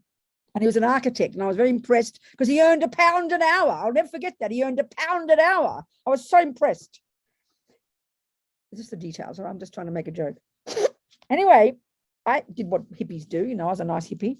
So I remember vividly, it's an interesting extra point, is how talking about how we get conceived when the consciousness usually is said to come in at the time egg and sperm meet. So I remember vividly at that second, and women often say this, I knew that second I was pregnant. I said, oh no, I'm pregnant. I said, that second. I'll tell this story. A friend of mine, her daughter was staying in her house with her husband while the daughter and husband's house was getting built. And the daughter came down for breakfast one morning, said, oh, Mum, I'm pregnant. And the mother said, wow, when did you find out? She said, 20 minutes ago. So commonly women know this. And this is an interesting point because that's when Buddhism says the consciousness comes in at the time the egg and sperm meet. And that was that moment. And I knew, and this is an interesting point now. So what happened is this, there's this sentient being, I never knew it was a girl or a boy because I had an abortion. They had the karma to be born in my womb. I find mother and daughters and children so intense karma that you get born in someone else's body. I mean, that's intense karmic connection. You can't argue. So anyway, this being, whoever they were, they died a few weeks before. And the karmic seed to be born in my body was triggered. They died and they're hanging around in the intermediate state, waiting for me to jump into bed with this wretched boy, which I did. And then they come along, ran like a magnet and came into my fallopian tube and joined the egg and sperm. So then I discovered, I verified indeed I was pregnant, but it was crystal clear to me. The thought was, I am going to have an abortion. And I felt lucky because the abortions were just been approved to be free, you know. So from my side, that triggered that experience of having this baby in my womb, triggered the second kind of karma, which is the tendency, in this case, to kill. I never had that thought before, and I never had it since. I mostly never had a thought to kill, even ants and dogs and things, even ants and fish and stuff like that. Never did. But the karma was there very strong with that particular person. And that's why it's such an interdependent scenario, you know. You know, with some people you meet, you can't stand them. With some people you meet, you adore them. There's karma between us, isn't it? So in this case, this being came to my womb and the thought arose instantly, and I never varied with it. I never changed it. I am going to have an abortion. Now, I didn't think I'm going to kill this baby. I didn't have anger. I didn't think of it as a baby. I didn't think of it as a consciousness. I'd been a Catholic, but it was just crystal clear that I didn't want what would come out after 9 months. So that was it. So it was crystal clear. I went to the hospital, Charing Cross Hospital. I saw a doctor. I gave some reason. He qualified me. I went to the hospital and they cut the baby out. So now, from the point of view of that sentient being in my womb, they, one, got the first kind of karma to get a human body. That's like a miracle. So there's 4 tracks of karma, four bank vaults, if you like, of karmic seeds. So the first one at the time of their death, a virtuous karmic seed of their own past non-killing was triggered that caused them to go to a human mummy, me. Second, though, I don't know about their tendencies because I didn't get a chance to get born because I killed them. But third, they had the experience karma similar to the cause of their past killing, that they got killed by me. So the interdependence between us, they must have killed me in the past. So the thought arose in my mind so clear for this particular fetus. If it had been another fetus, I might not have had that thought. Karma is very personal. But I decided I'm going to have an abortion. It was crystal clear. So that was the karma as much for them having killed me in the past that they came back to my womb and then boom, I wanted to kill them. And it never changed. I got the abortion very easily. And then even tragically for this poor fetus, this poor little person in my womb, they got mangled when they did the D&C and they had to do another D&C. So I can think of the poor little creature suffering. So this is heavy duty karma I created. And then the doctors and the nurses who did my wishes. But this being created the cause to get aborted. And then personal karma with me, then I aborted them back, you know. So that's always that's how karma ripens. So of course it's the result of karma. How nothing could happen if it weren't the result of past seeds and interdependence between us. Of course it is. Everything's like that. Every good thing as well. You know, even one friend of mine, I always remember, he was moved by this story. He was 40 when his mother told him, first time, he hadn't heard this before, that she told him that she was going to have an abortion with him. She was clear in the hospital, in her gown, ready for the abortion. She had to stand up and go through a door to get to some other next place. And she stopped at the door and she decided, I will not have an abortion. And she turned around and went home. He was so moved by that. But what you got to understand, that thought in her mind could not have arisen if he had had the strong karma to get killed. This is where it's not blaming anybody. But you know, if you, some people, the karma's there. So, like I was thinking, one of my friends, Andre, whose son got stabbed to death in a bar. That means these two people who had strong karma from the past met, and it's like karma takes care, as Lama Zopa says, you know. The same with good karma. Another person might love you so much, they will do everything for you. It's not because you're such a saint, it's because you've done kindness to them and the karma is so strong between you, you know. So anyway, there's that answer there. Any more questions about how karma works? Good and bad. Remember, it's good as well. Any questions? Yes, Alona, sweetheart, talk to me. Hello, Venerable.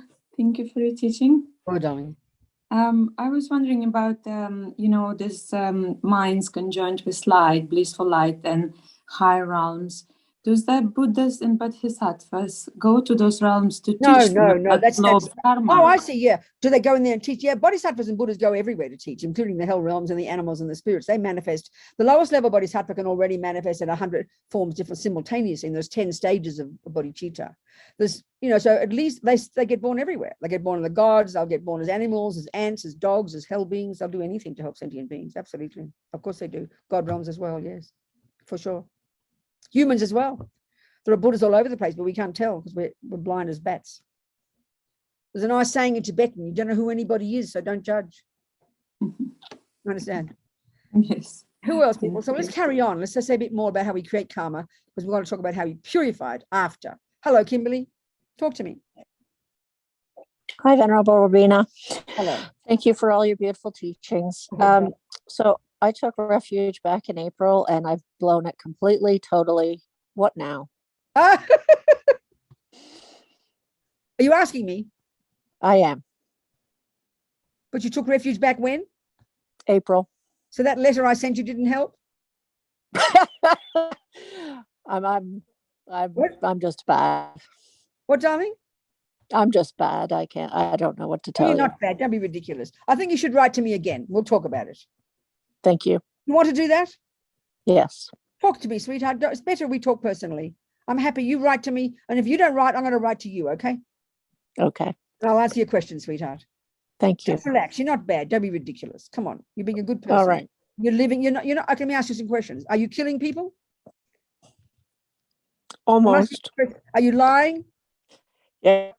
Are you stealing? Are you murdering? Are you harming? Are you all those wicked things? You're not, are you? Oh, yes. You're being a nice person, aren't you? No. You're not. You mean you're killing people? Kimberly. Not quite. Not quite. Oh, precious girl. You just have to protect yourself then. You just have to protect yourself. Try and get good conditions so you don't go crazy, sweetheart. Okay. Why don't we talk? I want to talk to you. You write to me. Will you promise me? I will. You do that, sweetheart, and we will talk immediately. I promise. We can talk on the Thank phone you. as well. All right, darling. Thank girl. you. Much love to you, sweetheart. Thank you. Yes, darling. Good. Yes, Kimberly. Yes, Gisela. Now, Kimberly just makes my heart hurt because I understand exactly what she's saying. Okay, good. So what's the question, darling? But I want to go with what I was thinking about. Can you hear me? Are we I okay? can hear you, darling. Yes. Can you hear me? We were talking about in regards to rebirth and where we come in. And I have noted a certain wave that happens where it's subtle energies that I contract and it's I don't know. heavy. I'm losing you already, I'm afraid, Gisela. I'm really lost already. I can't understand these Can you words. hear me okay? No, darling, I can hear you perfectly, but I don't understand this idea, what you're talking about. Okay. and everything. So in meditation, as we're going through our different forms of meditation, when it comes into karma, and how are we coming from one point? How is our own actions resulting in our current situations? So, darling, this is why I'm describing here. Forget about meditation. All I'm trying to describe theoretically, very simply, the simple principles of the four. I haven't even begun to go into more detail yet. The 4 ways that karma ripens. So, it's sort of like you're asking me. It's like we're just beginning to talk about botany, and now you say to me, "Well, how is it that fruit trees grow, and how is it that weeds grow?" Well, you have to learn botany to find out, don't you? I understand. So then just have to keep listening and thinking about it and studying it until at least intellectually you get it a bit clear, the principles. All I can suggest is that, Gisela. I understand. Keep listening, darling. Good. You. Yes, Erin. Hello, sweetheart. Thank you, Venerable, for your teachings. Question, I was reading on the web yesterday, and Lama Zopa had posted something for somebody who was ill and advised him to do mantra to a really fierce looking, like I think her name was Vajrayana or something. Okay, good. All right, I understand. And then you could get reborn in a pure land and continue to practice. I understand. Is that like a better place to practice in the human realm, or what? So, I mean, this is sort of like, this is dealing with the Vajrayana. This is a whole different realm of existence, all these teachings. This is the Vajrayana view, and there are many kinds of different Buddhas, and there's different pure lands, and there's a whole nother level of reality, darling. And it's just all part of the teachings. It's all part of it. And if one wants to practice Buddhism, one slowly learns to understand it and how it all fits. So yes, these are different realms of existence that are beyond samsara. There are some, what I'm describing here is the normal kind of rebirth of ordinary beings called samsara. And then once you're out of that, once you're highly realized, there are different levels of reality related to the Buddhas. And that's what Vajrayana is. She's one of the many Buddhas. And these Buddhas manifest in more subtle forms with subtle rebirths. And that's an whole other discussion, yes. So yes, it's a different level of reality, but it's all reality according to Buddhism. Absolutely. Well, it's kind of like the metaverse, how they talk about. No, I understand. That's right. Exactly. Different level. No, it's true. I mean, it's just another level of reality. That's all. But all this is, in the Buddhist view, it's all said to be real. Okay. Anybody would say that. But I mean, yeah, of course it is. It's all there, darling, to be studied and practiced as we move along slowly in our practice. Is that accessible, though, to an average practitioner? Would you just keep practicing, and eventually you take refuge in the lay vows, and then you go to the next level, you take the bodhisattva vows, and then you take an empowerment to the Vajrayana. And then, yes, all these are practices that one can do as you move along. So yes, darling, aspire for these. Aspire for it. Well, the other thing is the yogini is so scary looking. She's got like these skulls and she's stepping on people. And that's right. So it's symbolic. It's all these are all these different Buddhas are manifestations of different psychological qualities. So she's expressing the energy of purifying attachment. So the skulls represent something. It's like a visual language, and it's a very wrathful kind of energy, and it's female, and it's a practice in which we utilize attachment in order to transform it. That's the concept of Vajrayana. So if you like her, you pray one day, you aspire one day to get that practice. She's very marvelous. Well, Green Tara is a little bit more like, because she's manageable. She's more sweet, and sometimes she's a bit intense as well. Sometimes you see she's got very wide open eyes because she's no nonsense. She'll be very wrathful with you as well. So there's these qualities. There are different kinds of Buddhas. Some are peaceful, some are wrathful, some are transforming a desire. It's a very interesting kind of psychology, Vajrayana. It's very fascinating. Do you understand? Okay. Thank you. Darling. Thank you, Barbara. Next one, Barbara. Yes, sweetheart. Hi. I'm conflicted over something that Barbara.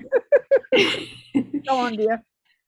In wanting to be kind to others, and also being anti-speciesist, where I see, the cat and the snake as having their own sentience and right to be here. In an effort to ease suffering, I go to the shelter and I adopt a cat. Or I find one on the road, and then I bring her home, and then I have to feed her diet. So I end up plugging into that exploitation of other beings. I understand and that, yes, exactly, Barbara. Yeah. Can this be resolved in Yeah, Buddhism? let's talk about that as we go into Okay. more detail about how we create karma, which I must do now because we're going to have to break any minute. We're coming back at what time, Mary? Back at 1:30 Mountain Time. I think we should cut it short and have it be 1 o'clock. We're coming back. Lunch break will be 12 p.m. to 1 p.m. I think we've got much more to talk about because there's just so much to talk about. We've hardly begun, So we're going to try and go into this, Barbara. So let me just go in a bit more detail here before we have a break about how we create karma. Again, the simple principles. We're starting at the most basic principles here, like how to grow a flower and how to pull out a weed. We're talking about how to grow the flowers at the moment. No, we're even talking here about how to not grow the weeds. Not even discussing how to grow flowers yet. We're trying to how to avoid putting in the weeds in the garden. So we'll discuss this. So in general, every action we do will bring some kind of result. But there are some actions that they call complete actions. For a complete action, that drops a seed in your main bank vault, which will be one of the seeds that will be triggered to cause you to have a type of rebirth. So in our case, we could say at the time of our past death, one of our very strong, delicious, complete actions of non-killing, practiced, no doubt, as Lama Zopa says, in a past life, in the context of living in vows of not killing within a spiritual path. And we'll go into this as well. So that was the cause of our getting a decent human body. Not just that, but also having good tendencies and having a wish to practice a spiritual path. All this is like a miracle, many different karmas we've got. So the first one of a complete action, so let's just use a simple example. Let's say, who is there? I can use an example here. Let's say who's somebody, I don't know, let me see everybody, so many people here. Let's say Christy. Let's say Christy's got a mouse in her kitchen. And let's say, so that in order for this action of Christie's, which will be called an action of non-killing, a specific action, intentional action of non-killing, in order for it to qualify as that, it needs to have these 4 conditions in place in order for this seed to be dropped into Christie's main bank vault, which eventually will ripen as one of her reasonable rebirths. So, okay. The first thing in place, there has to be an object of that action, which is obviously called a living being. And in this case, it's a mouse. So the living being is there, the first of the 4 conditions. The second is the crucial one, and this is the presence in Christie's mind. There's several things, but I'll keep it simple, of at least 2 things. The first one, the most primordial, is the intention. I will not kill the mouse. Oh, I must not kill the mouse. Oh, I'd better be careful. Oh, gosh, little mouse. So actually, there's 2 things going on, but they almost feel like one. One is the bare bones intention, I will not kill the mouse. But what motivates it, what gives it the flavor, and what makes it a virtuous action is her motivation. Oh, poor little mouse, it's suffering. I must not hurt it. So they come almost so totally together. But there's 2 things there. There's I must not harm the mouse. And then there's driven by, imbued with, colored by compassion. Third one, because of that, she does the action of catching the mouse, saving it from harm, and then she lets it out the door. Happy mouse. Thank you, Christy. Bye-bye. Happy mouse. You could call that a complete action. There's more to it, but simply that's a complete action of non-killing. Now, it's really obvious, isn't it, that, let's say Judith can have a mouse in her kitchen. 1, there is a mouse. 2, she doesn't see it. So there can't be an intention, I will save the mouse, or indeed there can't be the intention, I will kill the mouse, and therefore there can't be a motivation. So the second one is completely missing, which is the crucial one. Her mind is not involved. But 3, in her case, the foot goes on the mouse, and 4, a dead mouse. But you could argue because the mind is missing in Judith's case. In Judith's case, there's 1 dead mouse. In Christie's case, there's one living mouse. But because in Judith's case, the mind is missing altogether, you could argue there's almost no karma created. There can't be, because the mind creates karma. So with Christy, the intention is I must not kill, but what gives it the strength, the more compassion Christy has, the more powerful that is a virtuous action, the more delicious that action is, the more powerful the karmic seed. And we need bucket loads, by the way, of those karmic seeds in our bank vault at the time of our death, so that when we die well, one of those will be triggered so we get another decent human rebirth so we can keep on moving on our spiritual path. So complete action has to have those 4. So in this Judith's case, she killed a mouse, but she had no thought, no intention, no motivation, and never even knew there was a dead mouse there. So you could argue there's almost no karma. They do debate and talk about how there has to be something, you know. It's exactly the same with a good action. You know, let's say I'm walking down the road and there's a homeless person there and I have no intention of giving money. In fact, I could even think I'm not going to give money to that smelly person, but 20 bucks falls out of my pocket. Well, the homeless person's happy, they got 20 bucks. But I not only didn't create any generosity, even just because my mind was negative, I created negative karma. So the mind has to be involved. The mind is what drives the actions we do. So there's just the bare bones intention, and then it's the motivation that is the key factor that gives the flavor to the actions we do, that therefore determines the type of seed planted in our mind, which of course then determines the karmic result. So our mind runs everything. And that's why if we're trying to be good and trying not to kill and not to harm and not to lie, even if it's difficult, we try to have a good motivation. That gives it great delicious flavor and makes it strong, you know. And the same with a negative action. Let's say Christy knows she's invited me for dinner and she knows I like mice for dinner. And she wants to fry a nice mouse, and she sees the mouse and she says, oh, I must not hurt that little mouse. Well, she sounds so noble, but she's only going to kill it later. She's saving it. So what's her motivation for not killing the mouse? So she can keep it later to kill it to offer me for lunch. So you can say attachment is there. It looks like a kind action. Oh, don't hurt the mouse. It looks like how kind she is, but she's not. She's going to kill it later. It's very wicked. So intention is I will. And then there's motivation. And we can increase that motivation of virtue. We can make that strong and delicious. That's what practice is, you know. We're not just bound by what's in the mind. We can make it stronger. So a complete action has the object, the mind involved in it, which is intention and motivation. There's more to it than that. There's the action and then the result. Bare bones, every action we do. So they become complete actions. But we can see there are a lot of actions we do where we think something, but we don't do it, or we don't think it when we do it. So thinking it and not doing it, there's still some negativity there. But if you, let's say you have a tendency to kill, but you're really trying not to kill, let's say, and you can have the thought, I must kill that wretched mouse. I'm scared of mice. I want to kill it. But you really try hard not to. Well, that's really powerful, virtuous karma. But if you have the thought to kill and you try, but you miss, well, that's negative there. Of course it is. So we're going to have lots of negativities arising in our mind. But if we're practicing, we counteract it. We don't follow it. That's called practice. So we shouldn't be scared of our minds, you know. It's like when you go on a diet. You decide you're not going to eat too much cake. The struggle is you want to eat 6 pieces of cake, but you go against it. That's really powerful because you change your mind. So in general, then life, karma ripens. This is the thing about, okay, karma ripens as a complete karma. You get a total kind of, you get a rebirth, like in our case. But the other 3 ways that our karma ripens in this life, the tendency to keep doing an action, the experience of it happening to you, or the environmental result, they're like the residual results left over from past actions. So this is where, now we're going to talk about this after lunch, I'd say. Yeah, let's have a break now. Okay, have a break.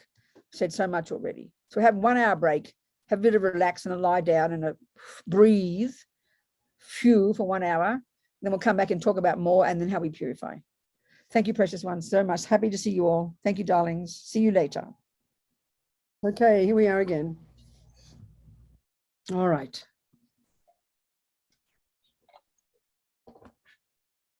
So I think I need to ask, so we can carry on. I need to know if you have any more questions. No, I think, no, it's better I just continue, I think. Let's just summarize everything so far and then continue and then have questions again.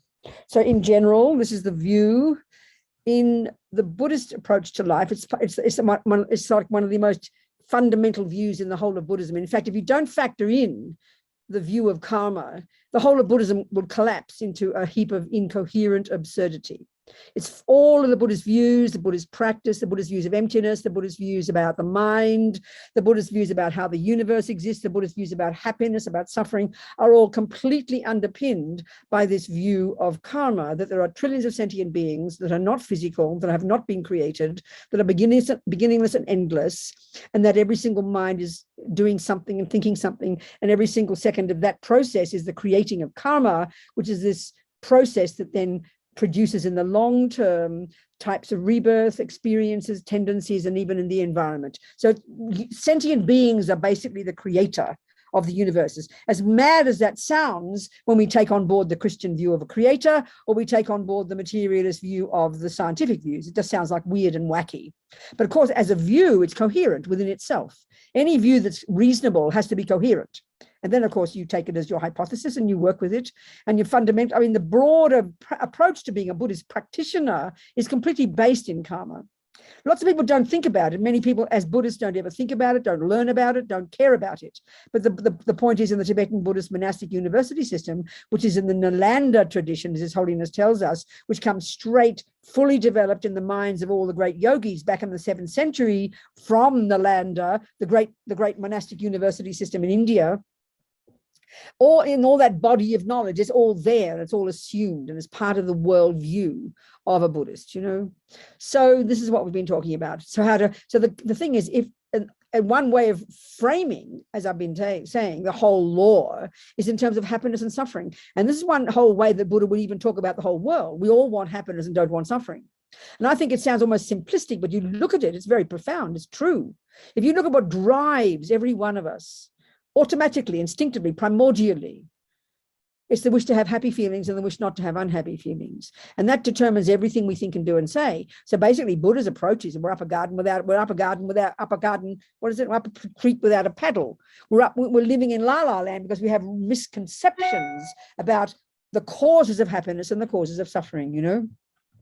So the Buddhist approach is it's in our hands. We come into this life programmed with our own tendencies. We come into this life into a human mother from our own past karma. And then if we take the Buddhist view as our basis, which is, you know, if we choose to, then the starting point with practice and the basis of our practice all the way to Buddhahood is abiding by the laws of karma. Meaning, don't kill, don't steal, don't lie. Why not? Because they are actions that are driven by delusions which harm others, and they are therefore going to lead negative seeds in their mind, in your mind, that will ripen as your suffering in the future. This is the main energy behind the first level of practice. It's like a compassion for yourself. You don't want future suffering. Another way, if you flip it over, it's another way of saying how to get happy.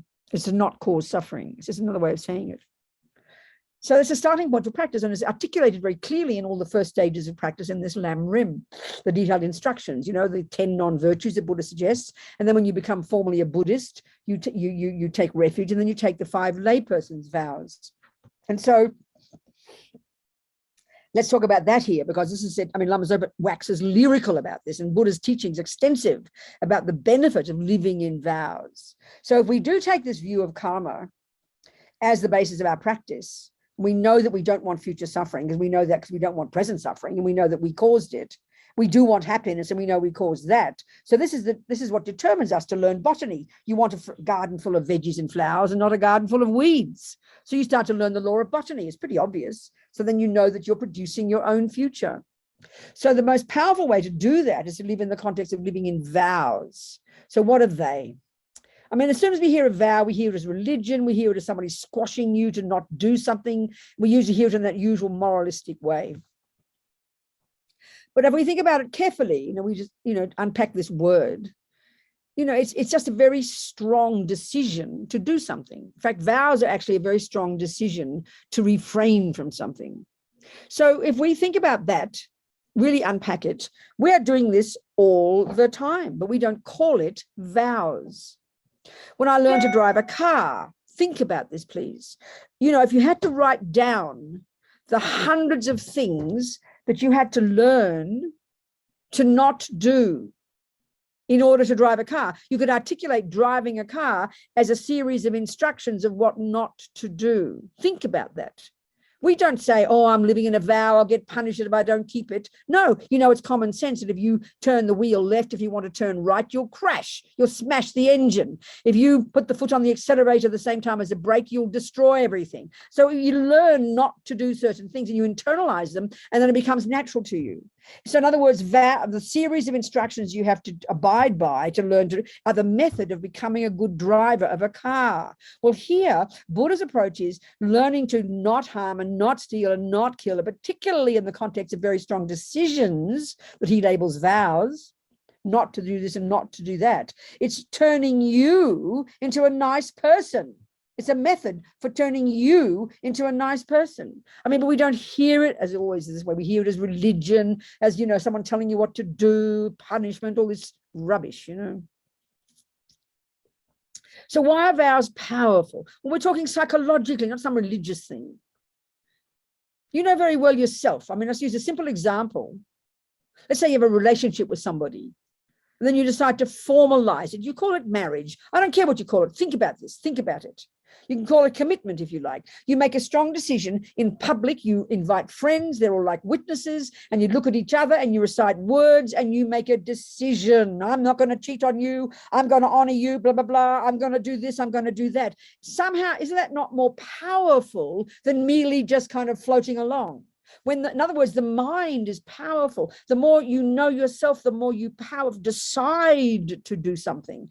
That's much more power than just merely doing it.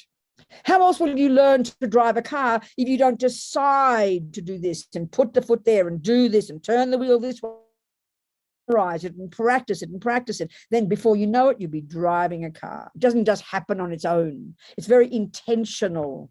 That's the mind. That's karma. And vows are a very potent way of doing that. You know, I mean, they even say in the Buddhist teachings that vows are like subtle physical energy that's visible to clairvoyance, you know. And the Lama Zopa says vows are so potent, so powerful. And this is the crucial point now,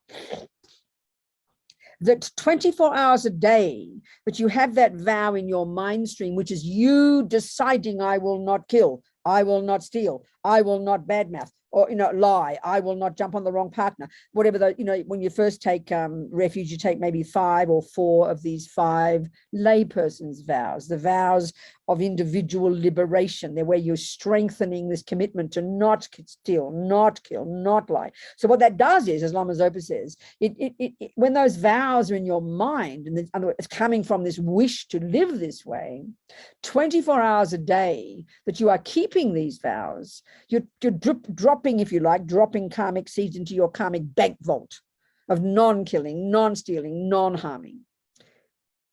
Rather than if you don't have, and this is the point now, let's say you don't have a vow. So the point is, like we said before, when I used Christy as the example of the mouse in the kitchen, the only time that you will drop a virtuous karmic seed of intentional non-killing into your bank vault of a complete karmic seed of non-killing is when you intentionally decide, I will not kill. So, you know, in other words, there you're going along all day in this room here, all of us together here, we're probably nice people. We probably don't kill and don't steal and don't lie. But listen to this. Like I said to Christy, when we discussed Christy as the example of the mouse, what makes the karma strong is her mind involved in it. The intention, I will not kill, and the motivation, compassion. When the mind is involved, that's the meaning of mental action, intention. That's the mind involved. And that's where the strong karma is, because the karmic seed is imprinted in the mind. Habits are not in your hand, they're in your mind. So all day you could be sitting there not killing. You're a nice person. The lucky rats and cockroaches, they get a life. But if you don't think, I will not kill, you are creating zero karma of not killing. There are no karmic seeds dropping into your bank vault. And just at the end of your life, you need bucket loads of delicious, rich karmic seeds of non-killing in order to have one of them ripen, be triggered, so that you can get another decent human body with decent conditions to carry on your spiritual practice. So if you have a vow not to kill, than just sitting there watching telly with your feet up, eating popcorn. You are ticking over virtuous karmic seeds of non-killing 24 hours a day. Okay, this might sound cosmic to us, but we've got, this is coming from Lama Zopa, who gets it from the teachings, from all the great masters in the past. So we think about it, we think about it, we think about it, you know. So in other words, as Lama Zopa says, we can't get ahead of the game without vows. Just being a good person isn't enough. So the reason we're a good person in this life, think about it, the reason we don't meet many mice to have to decide not to kill, the reason we don't meet many cockroaches that we have to decide not to kill, is because we haven't killed in the past and we haven't got sentient beings harming us and threatening us. So that's because we've been virtuous in the past. But we can't just rest on our laurels. We've got to sow more karmic seeds in the bank, with more decisions not to kill, not to steal, living in more vows. It makes it very powerful. And the karmic difference is this. This is the one. If we look at the world, the human world, like I said before, and just look at the type of karma called intentions, the first one, the tendencies in your mind. So there are 7 billion humans. That means every one of them at the time of their past death, one of their virtuous karmic seeds of non-killing was triggered that caused their mind to go to a human mummy. They got a human birth. Amazing. But now look, I would suggest, perhaps, I don't know, the vast majority of those 7 billion humans have a tendency to kill, perhaps. And that's because they haven't purified all aspects of that tendency to kill. So then if you look at a human being, let's say one human being on the planet now who's got a human body, first kind of karma of not killing, then you look at that person, and some people are like this, they wake up in this life with no thought to kill. This little boy, I always quote my friends years ago, she was taking the lice out of the head of her little son. He was like 3. And he was crying with compassion for the lice. She hadn't taught him this yet. And he has never killed a living being since he's now 50 something, maybe 40, I don't know, whatever. So that's not just accidental. The fact that he woke up in this life with no tendency to kill, the Buddhist view is it proves logically he's not just, because we've all got the tendency to kill, but he's by living in vows, you put atomic bombs under that tendency, and by purifying every day, you put more atomic bombs. So what's left is in that next life, in this life for him, he woke up in this life with no tendency to kill. If you've got no tendency to lie or steal, don't just think you're a nice person. You are, but it's because you've lived in vows to not kill and not steal and not lie. It's like a miracle. Don't take yourself for granted. It's because you've practiced these consciously before.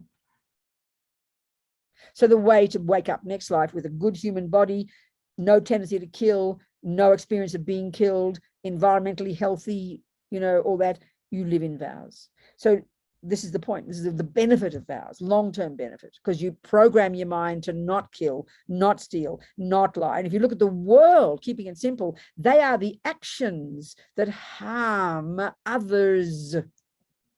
Look at the world, you know, just look at the suffering of the world. So living in vows and purifying are the most powerful tools we can have. And if we lived our life with abiding by the laws of karma, living in vows, have taken refuge to say, attempt to be, what you're doing is you're programming yourself into a really good human being. Then there's space then to grow wisdom, and the space to grow wisdom and grow compassion and develop yourself, you know. It's so intelligent. Don't think of it as religion. It's Buddhist psychology, you know. Then you've got perfect practice. You can live a happy life. You can relax, put your feet up, eat popcorn, watch television, and you're ticking over virtue every day with your vows. And by doing purification at the end of the day, you're putting atomic bombs under those tendencies. These are the 2 main tools at the first level of practice: to take refuge, live in vows, and purify. Then you are really getting ahead of the game, you know. This is how they talk.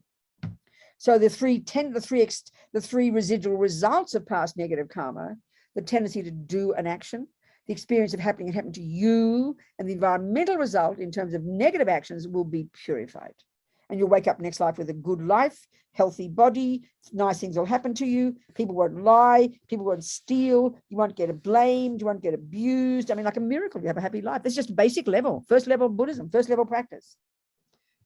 Well, before we get to renunciation, and well, before we get to emptiness and bodhicitta, you know, starting point, ground level, very practical.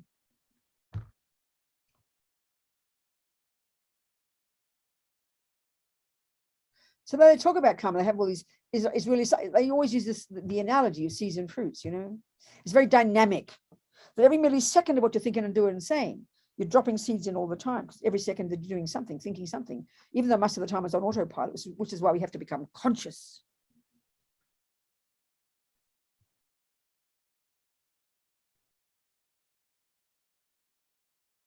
And then strengthening our good motivation, strengthening, you know, our renunciation as a motivation, strengthening our compassion. This is what makes our actions even more powerful. And of course, all this is hard work. It's like reprogramming your mind. It's intensely hard work. It's intensely hard work, you know. Again, and the main point here too is the wisdom wing, as we'll keep referring to this wisdom wing and compassion wing. This is the first and second scopes of the Lam Rim, or the first level of practice, you know, the basic practice, the fundamental level of practice in Buddhism. And the point to remember is this: it's all about refraining from harming, refraining from harming. It's called the practices of a morality or ethics of refraining from harming. Refraining from harming. There's no discussion about being of benefit yet. That comes later. You refrain from negativity first. It's powerful. So the main beneficiary of this level of practice is oneself. You've got to understand this and not be ashamed of this. We think, oh, that sounds selfish. That's just being foolish to think that. All the Buddha's teachings at this level, all the Four Noble Truths, who do you think Buddha is talking to? You. When we hear the teachings, we think, oh, my boyfriend should be here. He needs this. No, we need it. It's for us. Then on the basis of you getting together the Four Noble Truths, understanding what karma is, understanding the mind, now you're ready to help others, you know. And then that comes next. First level is like compassion for yourself. I do not want future suffering. I only want happiness. Very fundamentally, it's basic level. So then you create the causes. You don't want future, you know, cancer, then you don't create the cause. Now, you start now. You don't want diabetes, you start now. You want flowers in your garden and no weeds in your garden, you start now. We get this when it comes to the external things, physical, but not with the mind, because we think happiness comes from someone else. We think it's someone else's fault. We think happiness comes from the cake. We think happiness comes from the boyfriend. So we keep approaching that. We keep, you know, working on the wrong things. It's fine, get a nice boyfriend, but the main cause of your happiness is you, not the boyfriend. This is the fundamental point we've got to get with Buddhism. If we like it, it's up to us, you know, no one's forcing us. So, just general principles I'm discussing here. So one way they talk is that seeds always bring a fruit. It's true, you know, very dynamic. A seed doesn't just sit there latent. A seed sits there, and once it gets the moisture and gets the water and gets the heat, it starts to multiply and manifest as many, many fruits, doesn't it? I think seeds bring many fruits. That's one way they talk. That's something to try and understand, but again, it seems a bit abstract to us. Like, you know, karmic, so tendencies in the mind come from habit of having done those things before. So naturally, if you wake up in this life with a strong tendency to want to, you know, kill, look at the world, you know, not criticizing people. That would be very hard to go against, wouldn't it? Because it's a tendency. No one knows why you're doing it. You don't know why. Your mother didn't teach you. I mean, that's the example I always use. That little boy who was 3 with compassion for the lice automatically didn't want to harm. He didn't know why. His mother didn't teach him. It's because he'd practiced it before. And the other story I always tell is this mother who came to me about her boy who was a fisherman and he died, you know, and she was thinking about karma. So since he was a tiny boy, a nice boy, lovely boy, kind, good qualities, but he had a tendency to kill, which was triggered when he went fishing first. Suddenly he fell in love with fishing straight away. And this is the point. Why? Because of this. One, the tendency is in his mind from having done it before. It doesn't ripen until he meets the condition called fishing, you know. So when he met fishing, what happens, this is how it works. It triggers, it's like triggers a memory.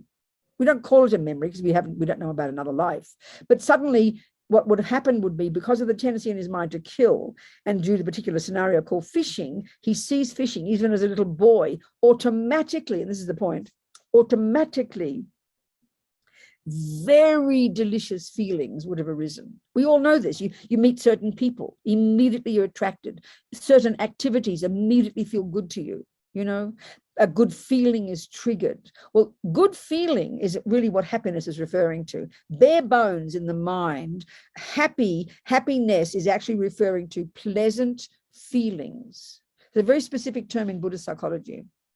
It's not negative or positive, it's just the way it is. A happy feeling.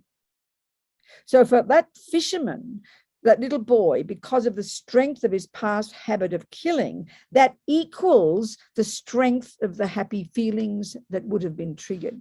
And this is the tragedy. And then next millisecond, because there's a happy feeling, the thing that triggered that happy feeling, which was the fishing, was then made look delicious, because the next millisecond, attachment kicked in. And attachment is this over exaggeration of the deliciousness of, in this case, the fishing, because it seemed to trigger the happy feelings. So then naturally he assumed fishing is the cause of his happy feelings. This is what keeps us paralyzed in samsara.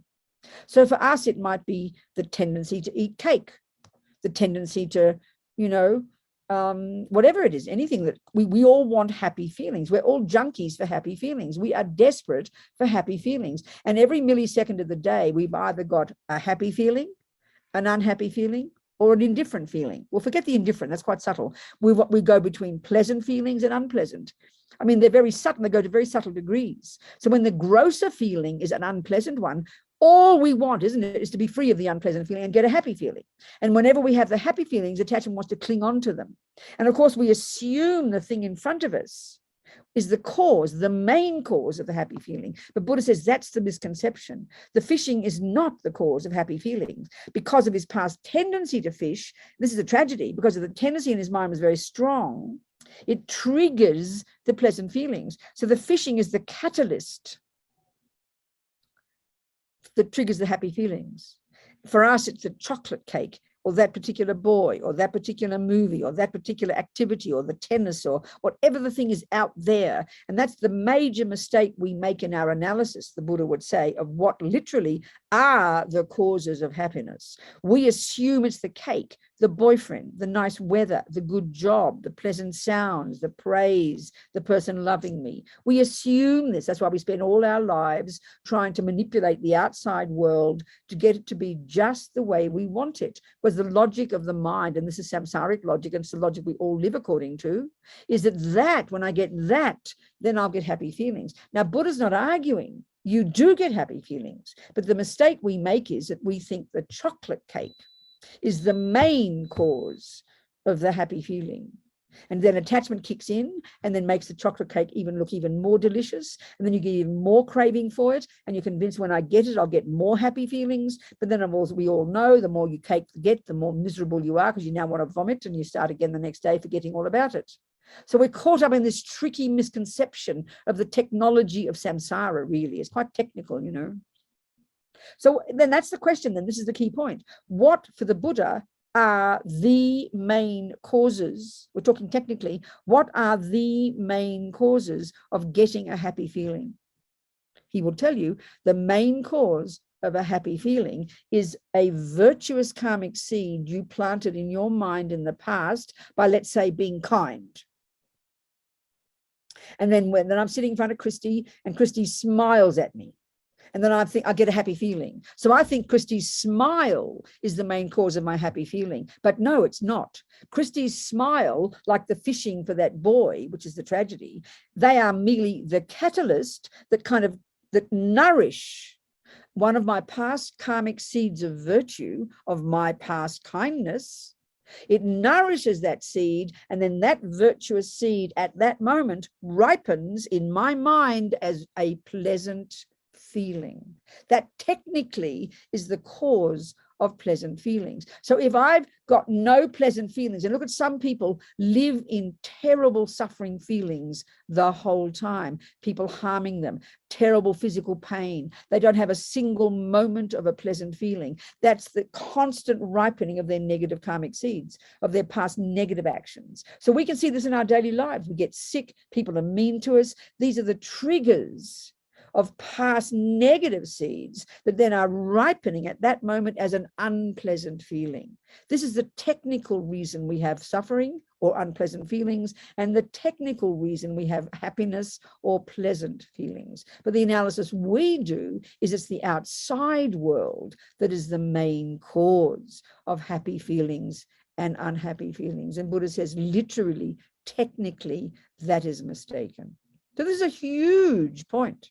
to think about, to analyze, not hear it as moralistic, not hear it as just religion. It's technical.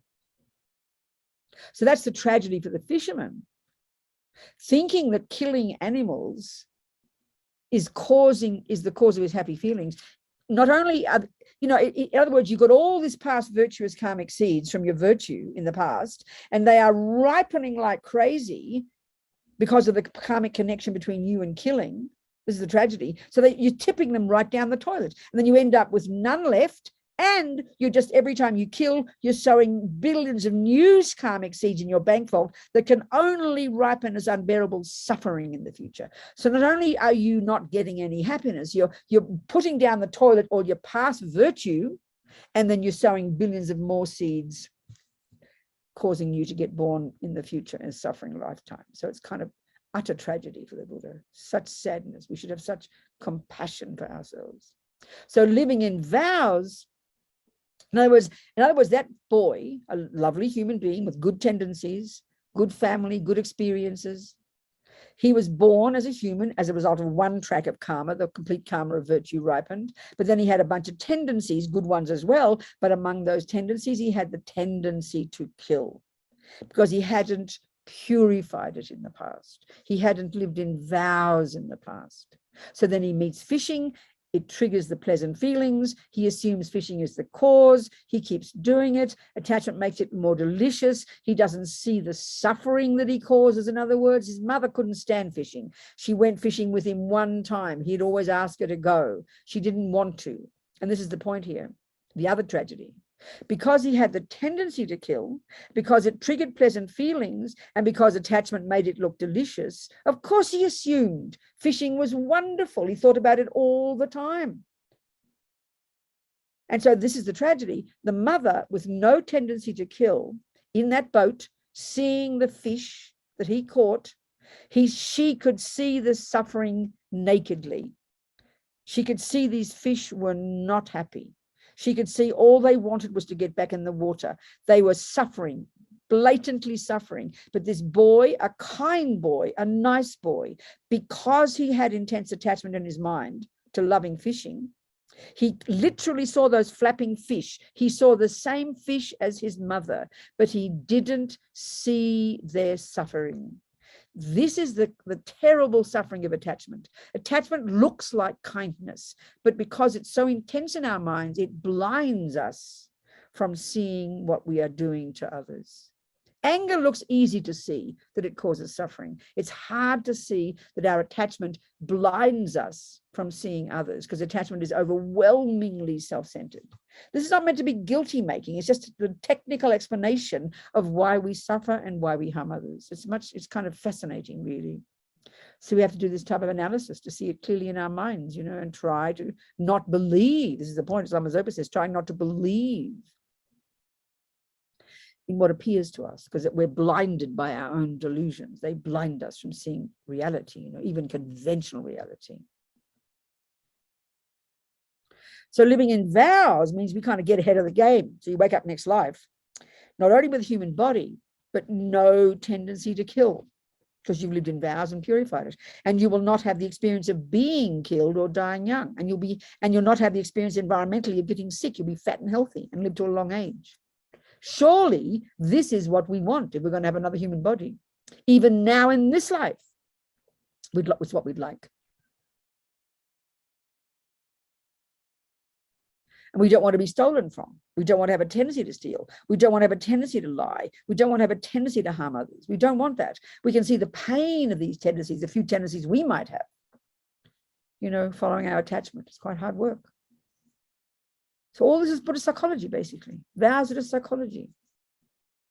Skillful tools we can use to strengthen our goodness, strengthen our virtuous tendencies, and weaken our negative tendencies. It's a very technical thing, but we hear it so much as emotional and kind of moralistic, So please ask me some questions.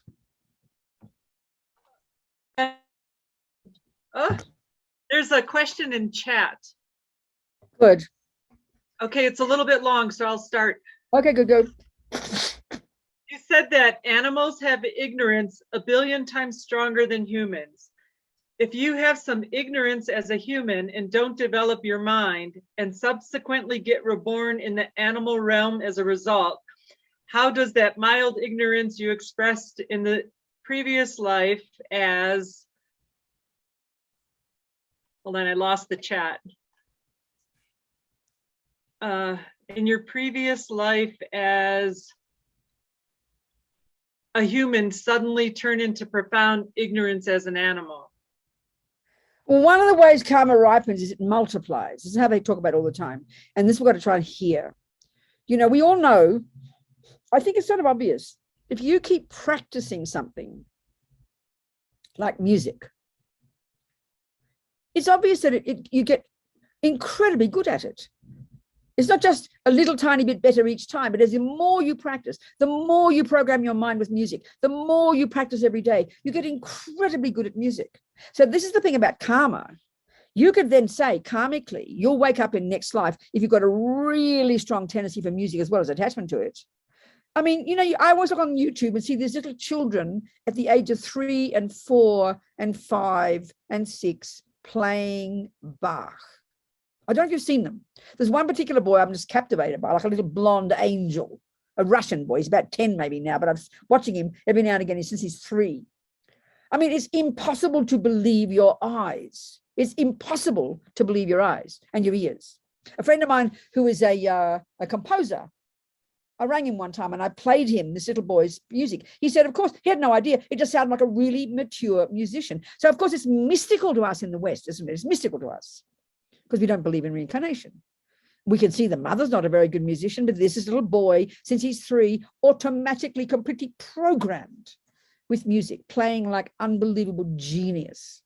Well, if you take karma as a view, it's a really logical explanation. And so the karma multiplies hugely. They say this from life to life. So virtuous karmic seeds will be steady, and the next life it'll grow, multiply hugely. Attachment the same, negativity the same. Even as humans, it multiplies hugely. Virtue the same, it's the same. So, you know, this is what they say. So, you know, this little boy at 3, at 2, as if he just left off the piano at the age of 90 and is completely programmed automatically. And this is what everything we think and do and say is we wake up in this life with some really strong tendencies. Your mother hasn't taught you. That little boy with fishing, his mother did not teach him. But there he was with his intense tendency to kill the fish. This other little boy, intense tendency to have compassion automatically, because the karma was there and it multiplied in his next life. Automatically, the habit was there, you know. And we wake up with habits. We can see that. You haven't practiced anything in this life. And there you are with this powerful tendency to do this or that. Or some people know mathematics automatically, you know. Automatically. It's because the habit is there. So karma multiplies. It just multiplies. I mean, I don't know if that answers your question. So therefore, you know, like if you're a human being, let's say that little boy fishing, lots of good tendencies, nice boy, kind, loving, all the rest, you know, very good person, generous with his fish, etc., etc. But the tendency to kill was so strong, the attachment to it was so strong. So he did it every day. And the sign of attachment is you think of something all the time. It defined his life. He determined his life in terms of his being a fisherman. He identified himself as being a fisherman, totally attached to this label, attached to this identity. So the habit was really powerful. He's still got his human body. He's still a human being. So that programs and dominates his mind. So the next life, born in the lower realms, you know, inevitably, that killing karma ripens. He's attracted intensively to some kind of animal birth, and the next life, you know, animal birth, or even other rebirths like that. I mean, it's all technically explained. It just that to us, it sounds like punishment. It sounds so heavy, you know. So it's up to us to hear it in a very technical way, not emotional, not negative, not blaming, not rewarding. And then the beginning is just, you've got simple principles. Simple principles. And then you learn more and more about it as you study it and experience it, you know. That's the best I can say. Go on, any more questions, please? I have a question, Venerable Robina. Yes, Christine. Thank you again. Okay. And I don't know if it's even relevant, but I find myself always going, like I've done a lot of things that were obviously delusional in the past, And I have things happen to me now and I think, oh, it's because of that. And I'm like, oh, well, is this what's happening now from this life or previous life? And or all the what I think are my good things I'm doing, my merit I'm creating. Oh, is this going to happen? You know, is this going to help me next month, or is it going to be like in 3 lives? And I don't know if it matters, but what's the simple explanation of what ripens in this life? I understand. So put it like this. I think again, it's a simple example: a garden. So right now your garden might look like there's not much in it, you know. So then you start putting water on it and putting some fertilizer. Even without sowing any seeds now, suddenly that water and or fertilizer nourishes the seeds that you've already planted in the past, and they will ripen as nice flowers, won't they? You agree with that? Yes. So in the same here, you come into this life with billions of karmic seeds in your mind that aren't ripening as anything yet, but you will come into this life with certain tendencies. So there you are, let's say you've got a tendency to be generous, and you start acting generously. So that's one action you will do. So that seed of generosity will go into your mind, and you'll keep filling your generosity karmic bank vault. So all those seeds will definitely ripen in future lives, in 1,000 lifetimes maybe. But what they will also do, they will function as nourishment on the other karmic seeds that you've got from past generosity that will now ripen as pretty things happening to you. Oh. You get my point? Oh, very interesting. So it's not just about them ripening, they increase the it nourishes the past one. So the present generosity will ripen as future getting, but the present generosity also nourishes past generosity seeds that will now ripen as someone giving you something. Put it like that. So it's like water. Yeah, that's right. It's like so that's why being good now nourishes your other past virtue, allowing that to ripen right now. But also the seeds you're planting now will also produce your future. Oh. You see? Better reasons to practice merit. No, that's right. So it's very practical. It's practical. Yeah. It's practical. Not just cross your fingers and hope for the best and be a nice person, you know. At the same time, this is the part we don't like. Sometimes by being virtuous now, it can nourish negative seeds ripening that you end up experiencing as suffering, but it would have been much worse if it hadn't ripened now. It can, you kind of hasten the ripening of suffering and you get rid of it. That's one of the other ways it works. The dirt has to come out.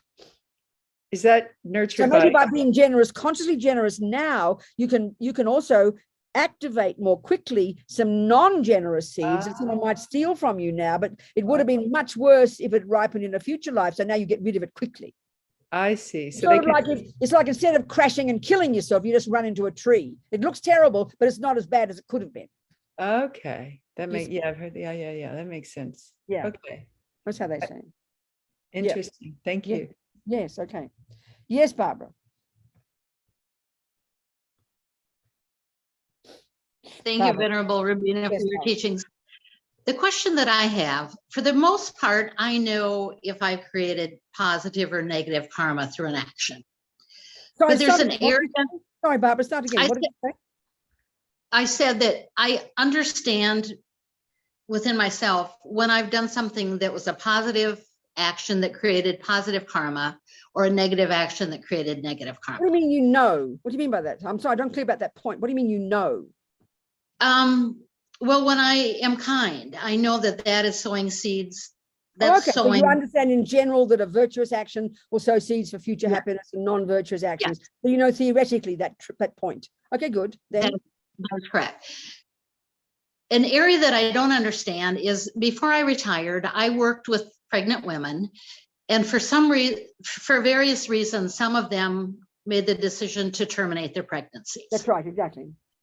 Did I create negative karma by supporting their decisions? Well, of course you did. I mean, that's not being rude. Everything, okay, I just said it bluntly like that, but let me explain, you know, everything we do, Barbara. Okay, sorry, start again. Everything we do has some result. We're actually, because we're not clairvoyant and we're very gross in our understanding, we don't see often, most of the time what the decisions we make and the implications they have, because we're very naive. We mean well, but we make a mess. We don't have wisdom. Compassion, as Dalai Lama always says, compassion is not enough. You need wisdom. As Lama Zopa says, meaning well is not enough. We need wisdom. So forget even the action that you just said then. Forget even that one. Let me use an example of more subtle level of, let's say we do a kind action, genuinely kind, and we help a person. But we can't, because we're not clairvoyant, we can't see the long-term results of that action. Could you understand that in general, right? Yes. The example I always use is Lama Zopa Rinpoche. One time, our friend Harry at Kopan Monastery years ago was trying to help one of the monks who was very sick. And he'd found a doctor to help. And he told Lama Yeshe he'd found the doctor. And Lama Yeshe basically said, it's okay, he doesn't need a doctor. Leave him alone. So the monk actually got sicker and sicker and then went up to the mountains to his family. He was a Sherpa and he died. Now, on the face of it, that sounds like Lama Yeshe was very cruel. Are you hearing my point here, Barbara?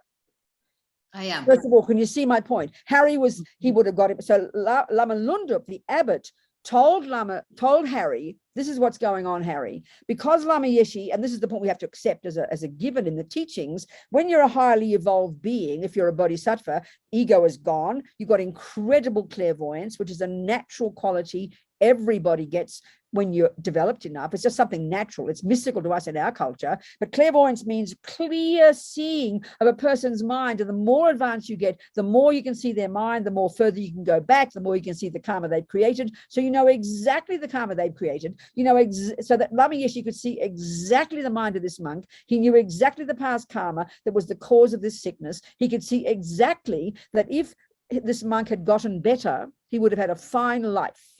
But the karma he created way back that was the cause of that sickness would not have been purified, and his next life would have been much worse.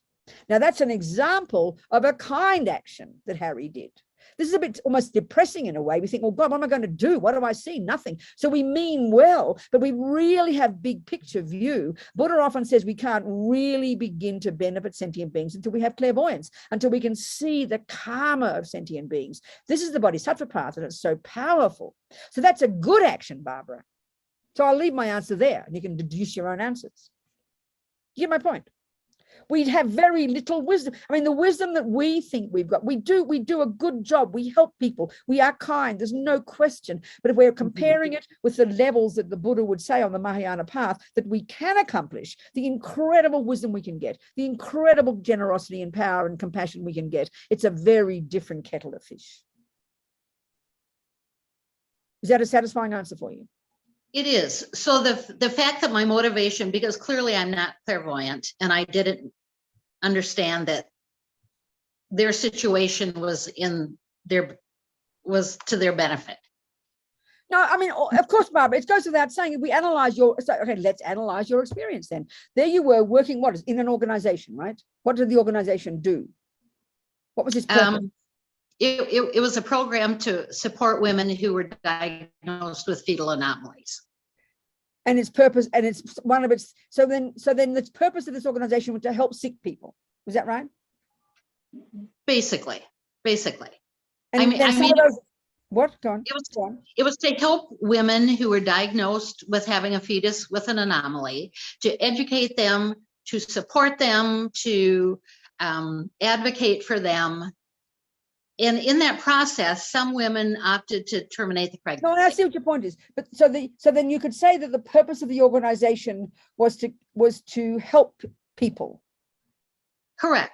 Mm-hmm. And some of the women, and then okay. So then the organization helped human beings. It helped women who had babies who were badly, damaged or something, right? And Correct. Then so I mean, it's like Christy and her mouse. She might have stood on that mouse, and the mouse might have done a terrible suffering death. But if she didn't intend to, had no motivation, then you could say there's almost no karma, even though the mouse suffered terribly. Well, the same with you. You meant well, but you didn't have clairvoyance. You didn't see all the consequences. So then, meaning well is still okay, even if you directly kill a mouse with compassion. Barbara, if you even consciously decided, let's say Christy consciously decided, I will kill the mouse, but her motivation was incredible compassion for the mouse. You hear my point now? You could I do. argue the mouse might have a terrible death, but because her motivation was compassion, she didn't have wisdom because she didn't realize the poor little mouse had terrible fear in its mind when she killed it, and it's going to go straight to the lower realms. But nevertheless, you could say there wasn't much negative karma there because she meant well. So the broader point is, as Lama Zopa says, meaning well is not enough, because the purpose of the reason Christy kills the mouse was for the sake of the mouse, wasn't it? Her compassion was to stop the mouse's suffering. But because Christy, just let's say, didn't know about reincarnation and didn't realize the mouse would go from the frying pan into the fire and get even a worse rebirth. The same with Harry. Lama Yeshe could see that this monk would get a worse rebirth. So he was wise enough to know that it was take care of the monk. He had died a good death and he finished the karma. That's pretty wise. So we don't have that wisdom. So as long as we're humble enough to know we don't have that wisdom, then we be cautious with what we do. We don't just say, oh, I don't have wisdom, I can't help anybody. We do our best. But meanwhile, you keep practicing so you can develop this wisdom. This is the point, Barbara. You get my point? Very helpful. Very helpful. Thank you so much, Venerable. In other words, try and remember, factor in, there are levels of wisdom that we can't even imagine. And the more compassion is not enough. Wisdom is what we need. When you have compassion and wisdom, you are powerful because you know really how to benefit sentient beings. But meanwhile, we do what we can, do our best, but knowing there's lots more levels of it to develop. You understand? Yes. Who else is there? Who else has the next question? Mary, who's next? Venerable, there's a question in chat, and then Shail, and then Sarah. Okay, The question in chat is, what role does meditation play in reprogramming the mind? Well, I mean, meditation is a really broad word, so I need to know that person's view of what a meditation is. I mean, this meditation is just a particular word referring to a certain formal, if you like, certain formal practices of sitting down, familiarizing your mind with certain activities. So it's just a part of your process. I mean, the more, you know, it's part of the process. It's part of the process. Something mystical, nothing magical. There are certain kinds of meditations where you simply watch your mind. There are certain kinds of meditations where you practice concentration. There are certain meditations where there are millions of types of meditations. They're just ways of using your mind. That's all it is. So all part of the process of changing your mind. It's just part of the process. It's the broadest answer. Who's next, Mary? Shail and then Sarah. Go on then, please talk to me. Hello, Venerable. Hello. My question is, so when these, I guess, negative things happen to you, and I guess it's like negative karma happening, do you just sort of like, is there things that you can, like, yes, you purify. Will you start again, please? Will you start again? Sorry, darling. That's okay. When negative things happen to you. And you mean when bad things happen? People are mean to you or you get sick or something? Yes, Yeah. yes. Okay. I know you're going to talk about how to purify it, but do we act in accordance of, and like not having the wisdom one needs to see why this is happening, or, you know, it could be worse. Do you then do an action of like, do you practice generosity so that the depth of the negative actions just, you know, sort of. There's different things there, darling. First, there's different things. Okay. So first of all, if we can just take this view that there are millions of seeds in our mind, okay? Lots of seeds from practicing virtue and lots of seeds from practicing non-virtue. It's the way it is. All sentient beings have billions of seeds. So every experience you have every moment, if you wanted to analyze each one could be called a pleasant, that could trigger a pleasant feeling, and one could trigger an unpleasant feeling. So far, so good? Yes. Sarah? Okay, Yes. good. So far, so good. So good. Every millisecond of that happy feeling arising and a good thing happening, that's the fruit of one of your virtues. So then you think, how fortunate I am. One of my virtuous karmic seeds has just ripened as my happiness. Aren't I fortunate? And what do I learn from this? I better grow more of these seeds because I want more of it in the future, don't I? That's the first approach. And every time a negative one happens, it's ripened. The suffering is just ripened. You think, okay, great. Let's just now finish that negative karma. And I better not do that kind of action again.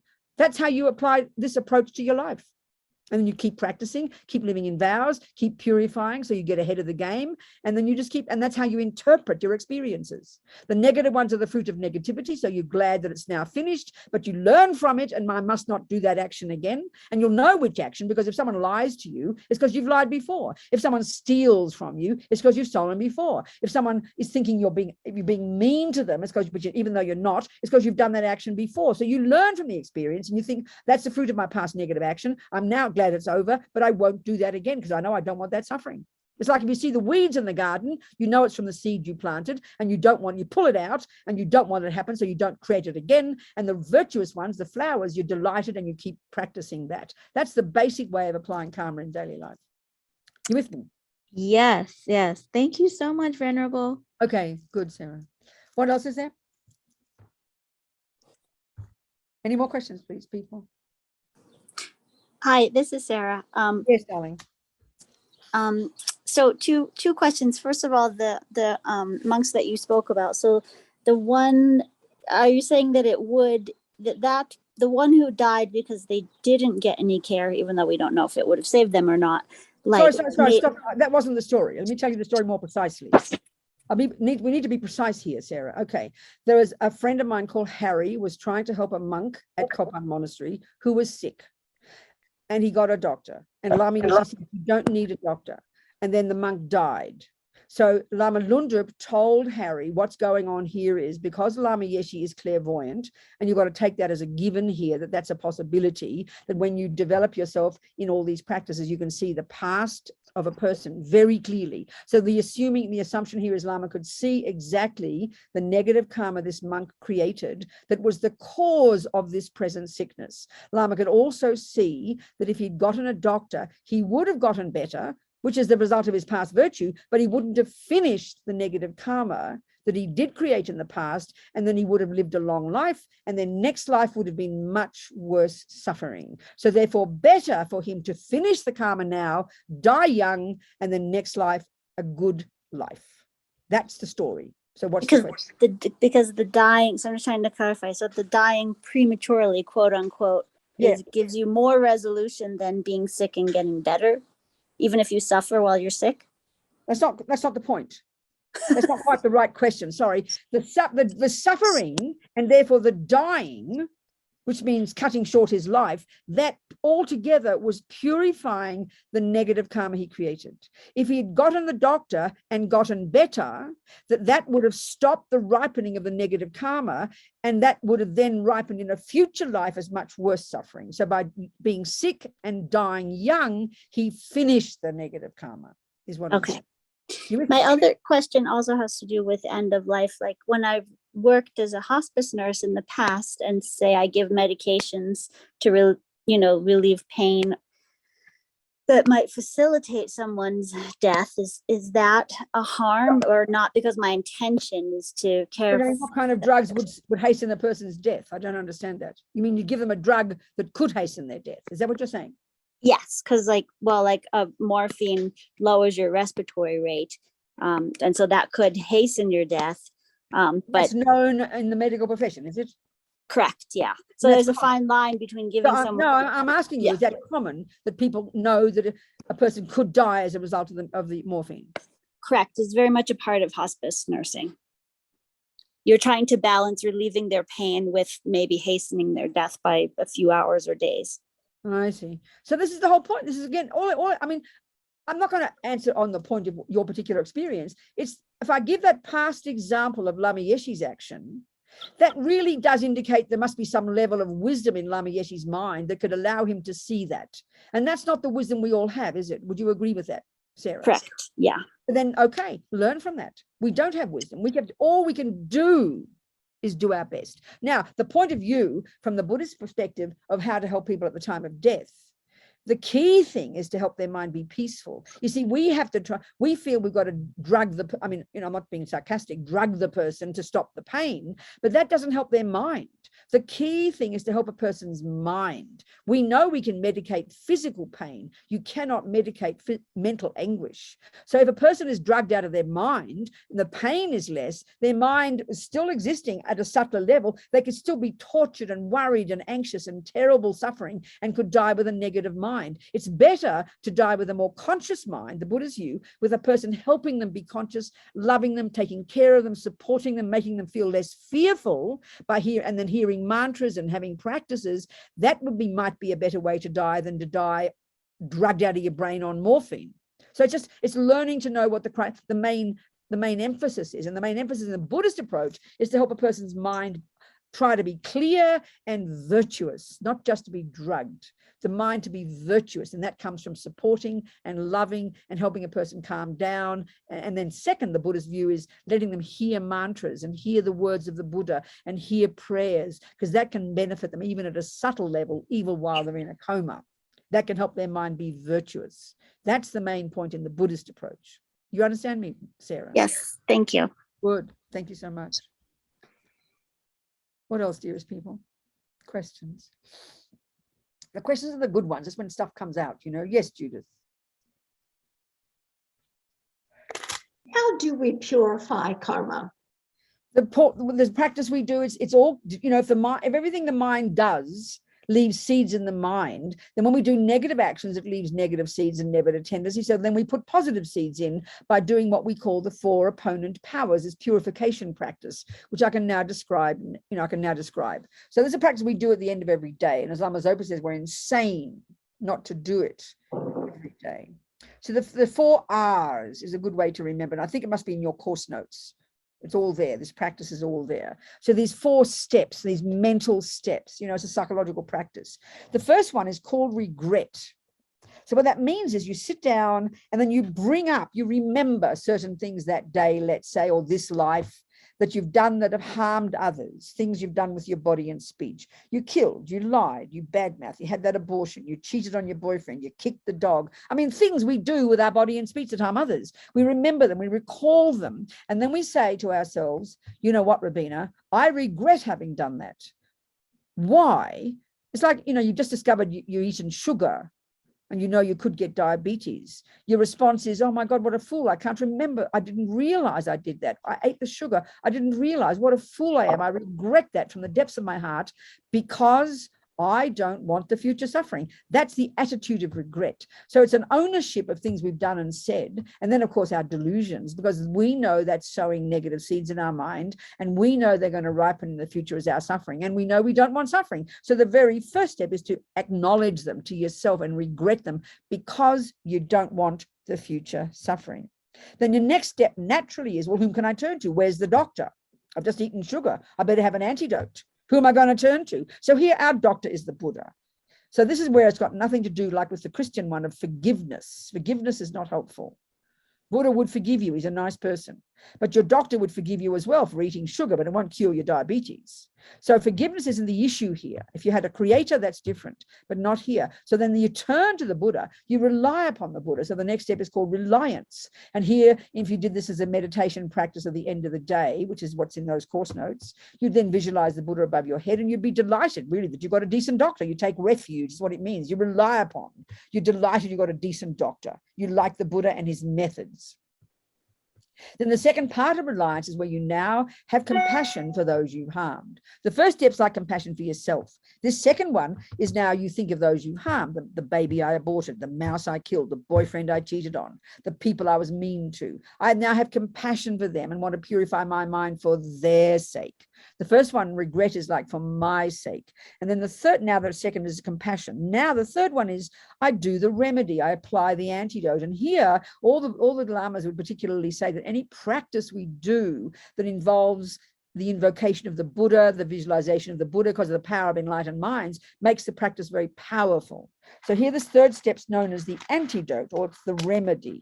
So generally speaking, in your daily life, anything that's the opposite of the thing that you've done is a good antidote. If you regret stealing, then an antidote in your daily life is to give. If you regret harming, your antidote is to benefit others. But here, the most powerful practice, all the Lamas would say this, is this particular meditation, the third step, where you'd visualize the Buddha above your head, and then you'd recite a certain mantra, which is said to be very powerful, while your mind is imagining purifying. There's all these different visualizations you do.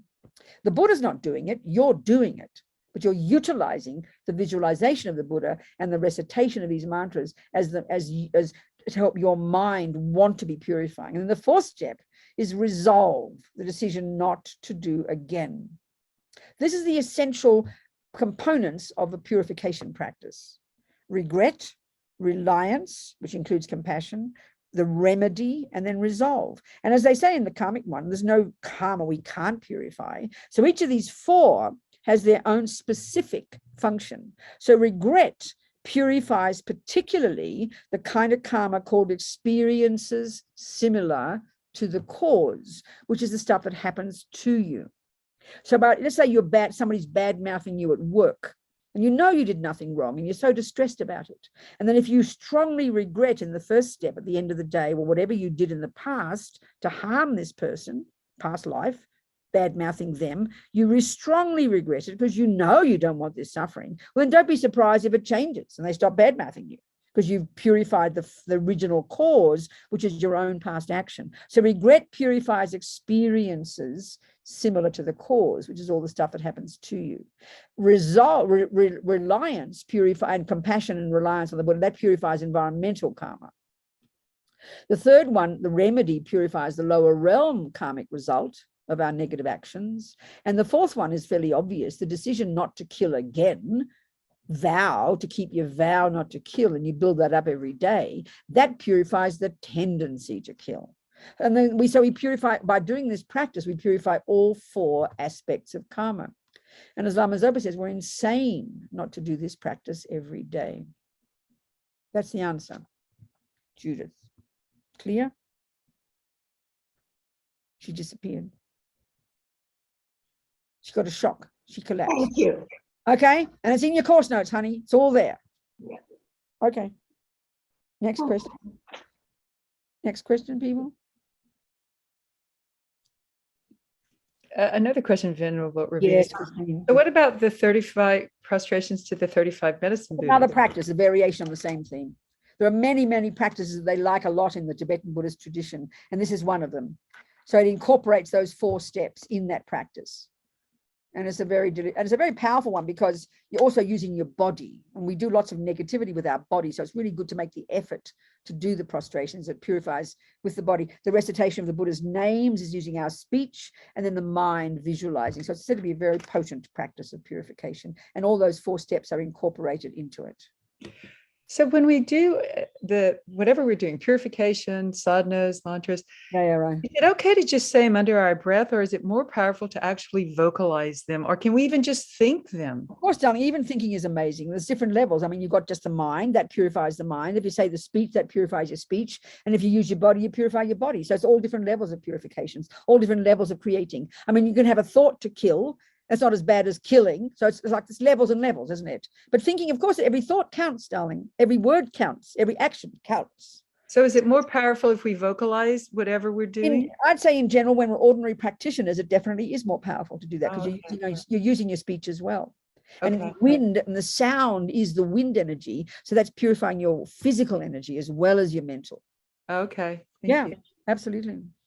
Go on, people. Yes, Judith.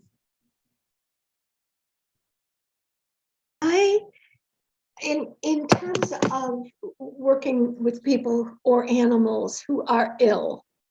In terms of helping sick animals. Okay, go on. Being with them. Yes. Boy, talk about no wisdom, but I'm in the process of this, and I'm mentoring with a niece who's got cancer. But in my world, the medical world, the key is, and I did everything to help them. But I'm beginning to suspect that not being able to allow them their natural course of illness and then death, maybe that's That's I'm a bit confused. karmic. I'm a bit confused. Can you ask the question in another way? For instance, an animal has cancer. Uh-huh. With certain animals, the vets say there's really nothing we can do about this. So they're going to die of this, but it's kind of like hospice, but we'll give them medicine along the line. The medicine will probably lengthen the amount of time they're alive. Okay, good. So what's the question? It will not stop their Good, I dying. understand, darling. So what's the question, Judith? My question is, that kind of extension, what is that karmically? Or should have you just... Okay. If every second your mind is existing and you're doing something virtuous with that mind, then you are creating virtuous karma. So that's fantastic. So an animal can't create much virtuous karma. They don't have the ability. But every second an animal is living, if you can hear it, let it hear mantras, let it see the images of Buddha, let it hear holy words. They leave very powerful imprints in the mind of your animal that can only help it, 1, purify its negative karma, and 2, even help it get a good rebirth. Okay, thank you. Does that make sense? Yeah, it makes sense. Judith, just having an extended life is not beneficial in itself. It's what you do with that time that makes it beneficial. It's animal as well. Yes, and your tale of the monk, Harry and the monk. Yeah. The monk finished his karma rather than extend his life. That's not the point. That wasn't the point. It was by his being sick and dying, that experience purified the past negative karma that was the cause. If he had gotten better, he would have extended his life, but he wouldn't have finished that particular karma, and then his next life would have been terrible. Well, I thought I was saying the same thing, but it's fine. I mean, that's the real point, is that one, not just extending his life for its own sake. It's finishing. In other words, if you start taking medicine now to finish an illness, and you don't finish the medicine, the illness will keep growing. So that he finished that illness by dying. He finished that past negative karma by being sick and dying. He cleaned it all up, and then next life was fantastic. That was a wiser thing and a more compassionate thing for Lama Yeshe to do for that monk. Can you hear it or not? No, I'm getting it slowly. Okay. Yeah, I have a question about that, just not to be off the subject, but the what was Harry's karma from the intention of wanting to help? That's something to do with the story. That's something to do with the story. It's Harry learning about wisdom. That's all. Well, the story is Harry trusted Lama's wisdom. That's all. Harry trusted Lama's wisdom. Yes. Okay. Thank you. That's the main story there with Harry. Yeah, he trusted Lama's wisdom. He trusted Lama as the doctor. Lama gave this decision that was better for the monk to have the sickness, and he purified all that suffering, and next life would have been fantastic. That was Lama's wisdom. So Harry trusted Lama's wisdom. That's Harry's role. Yes, Erin. I had a question about thoughts that you said matter, and I feel like a lot of times thoughts come from conditioning, and they're not even. I'm missing your point, Erin. Start again. If everything you think has a karmic imprint, but I feel like I didn't hear your words, darling. If everything what? If your thoughts have a karmic imprint. No, your thoughts are the result of having those thoughts before, which means the karmic imprint, yes. Why any thought arises is because there's a tendency in your mind from having had those thoughts in the past. So, of course, your point is logical.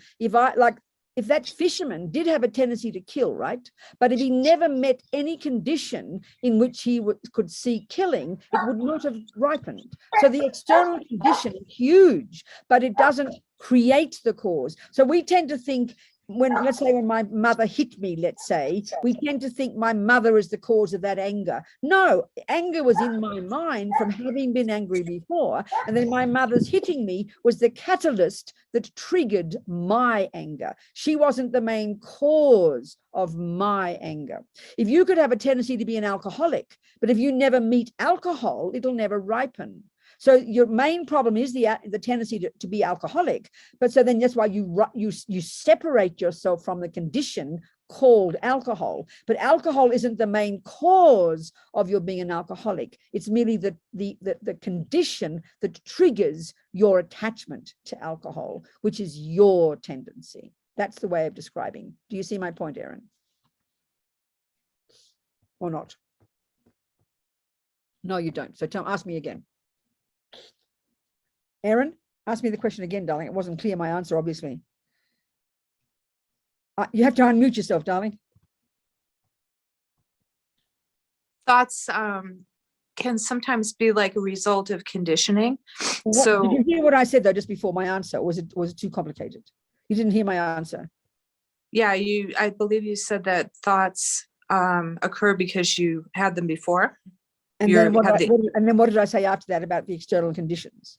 There has to be a trigger. Yeah, which is what you're calling conditioning, isn't it? This is what you're calling conditioning, isn't it? What do you mean by conditioning? Must be. That's right. So let's just use a simple example of my mother was a musician, okay? And then there's Robina.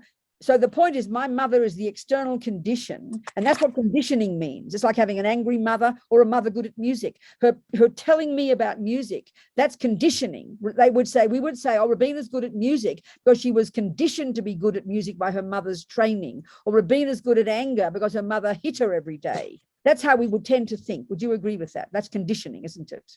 Yeah.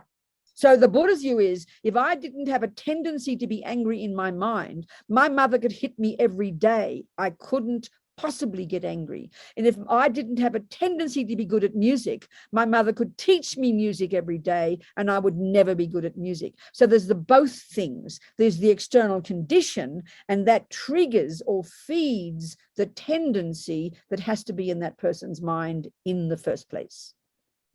Okay. You with me? Yes. Yeah, there we go. Good. Okay. Yes, Barbara. Both Barbaras. So Barbara Burkhardt.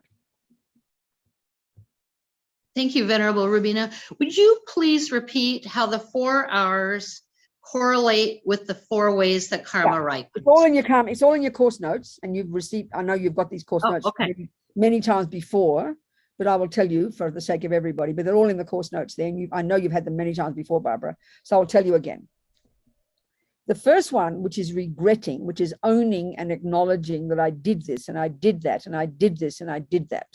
And you acknowledge it and you then say, I regret having done this, Robina, because you're talking to yourself. And why, you say yourself, Robina, do I regret having killed? Because you know what, Robina, I don't want the suffering that will come from that to me. I don't want the tendency to keep killing. I don't want to get killed. I don't want to be born in the lower realms. I don't want to get sick. That's the reason I would regret it, is for compassion for myself. So that regret specifically is all the 4 steps are part of the whole process, but each has their own function. So specifically, regretting killing purifies specifically the experience similar to the cause of that action, which is the karma of being killed or dying young. That's the experience. The type of karma called experience similar to the cause of killing is being killed or dying young. So by regretting killing, it purifies that particular aspect. If I'm regretting lying, that'll purify the karma of me thinking people think I'm lying. Because I'm not lying, but they think I'm lying. So that's the experience similar to the cause for me of past lying. So by now me regretting that past lying, that'll help purify people thinking I'm lying. It purifies the experience similar to the cause. The second one, reliance, this is both compassion and refuge, seems to be it purifies the environmental karma. So they always have this saying that the ground you fall down on, which hurts you, is the very ground you rely upon to stand up. So the very sentient beings we harm from the past, by relying upon them, by having compassion for them, that purifies environmental karma. It's a bit abstract for me, I don't get it. The third one, the remedy, the main one, in this case, the Vajrasattva practice, the recitation of the mantra, the 35 Buddhas, all these antidotes, all these remedies, they purify the lower realm karma, the suffering of being born in the lower realms, the main karmic result. And the fourth one, the resolve not to kill again, for example, is obvious in that it purifies the tendency to kill. And this is the main one. If you keep killing, you have all the other results. But if you purify the tendency, but then by living in vows, you cut all of the results. It's very powerful. Are you clear, Barbara? I am. Thank you. Good, darling. Yes, Barbara, the other Barbara. I'm looking to understand dependent arising and kind of where my karma would end or in somebody else's begin. So example, for the children, that one went fishing and one was exposed to the piano, is that there has to be some support for that karmically. Is that intertwined? Is that random? So I don't quite get, I hear the point, but I want to hear it more clearly. What do you mean? Who's rolling what? So for example, if I go out and I'm having a really bad day, am I causing those reactions to support my karmic ripening and needs? I'm even more confused now. I'm more confused even. So start making another example. I don't understand at all. Okay, so the child who went fishing. Oh, the little boy who went. So what's the question then? Good. What's the question? So where did that, was that just a random arising? Or was that what? His what desire to fish, his like of no, fish? darling, it's the whole point, as I said before. Oh my God, it can't possibly be random, darling. Okay. Everything that arises in a person's mind can only arise because it's been there before. You can't possibly think to kill if you don't have the karma to kill. It would be impossible. Impossible. But his mother gave him that opportunity. Oh, you're talking about the mother now, not the boy. So how do those overlap, and where does one begin and the other end? I'm completely confused again, darling. I didn't know you were talking about the mother. I thought you were talking about the boy. I'm talking about both as a complex The mother had interaction. nothing to do with it. She didn't take him fishing. Oh, okay. Whoever did. I'm sorry, I misunderstood.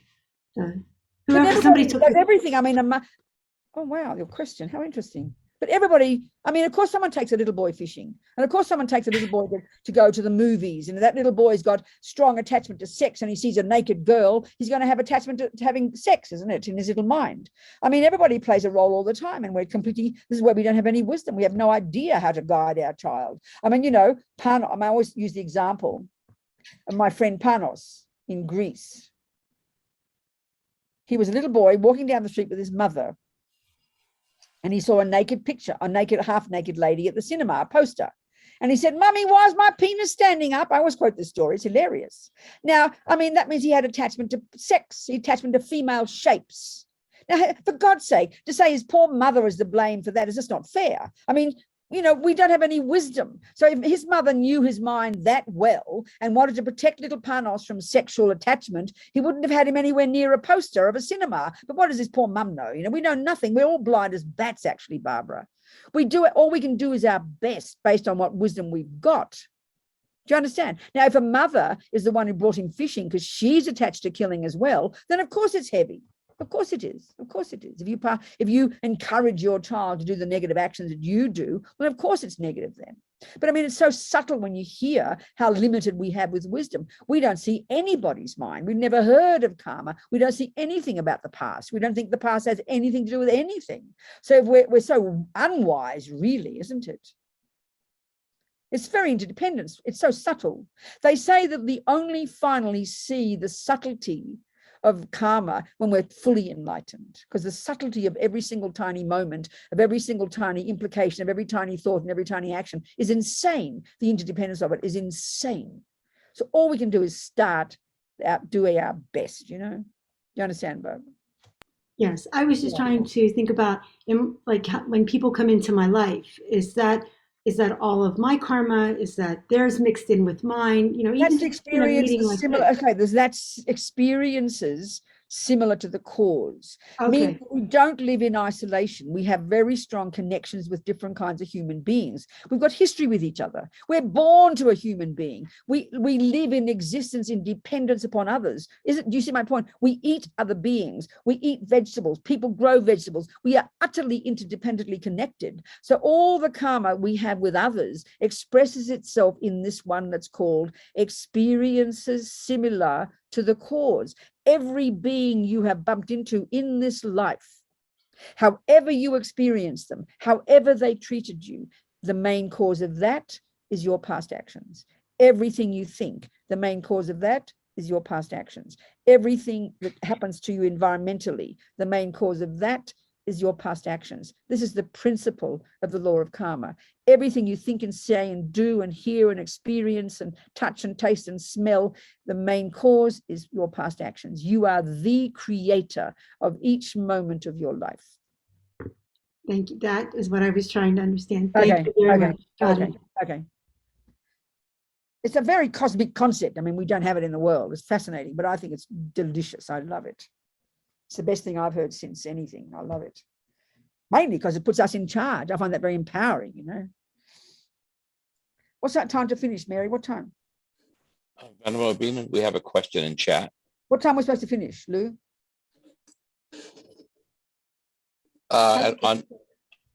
We're supposed to finish at 3 o'clock Mountain Time, Venerable, but we had a shortened break, so we can end at whatever time you would like. I see what you mean. Okay, good. So what's the question, Lou?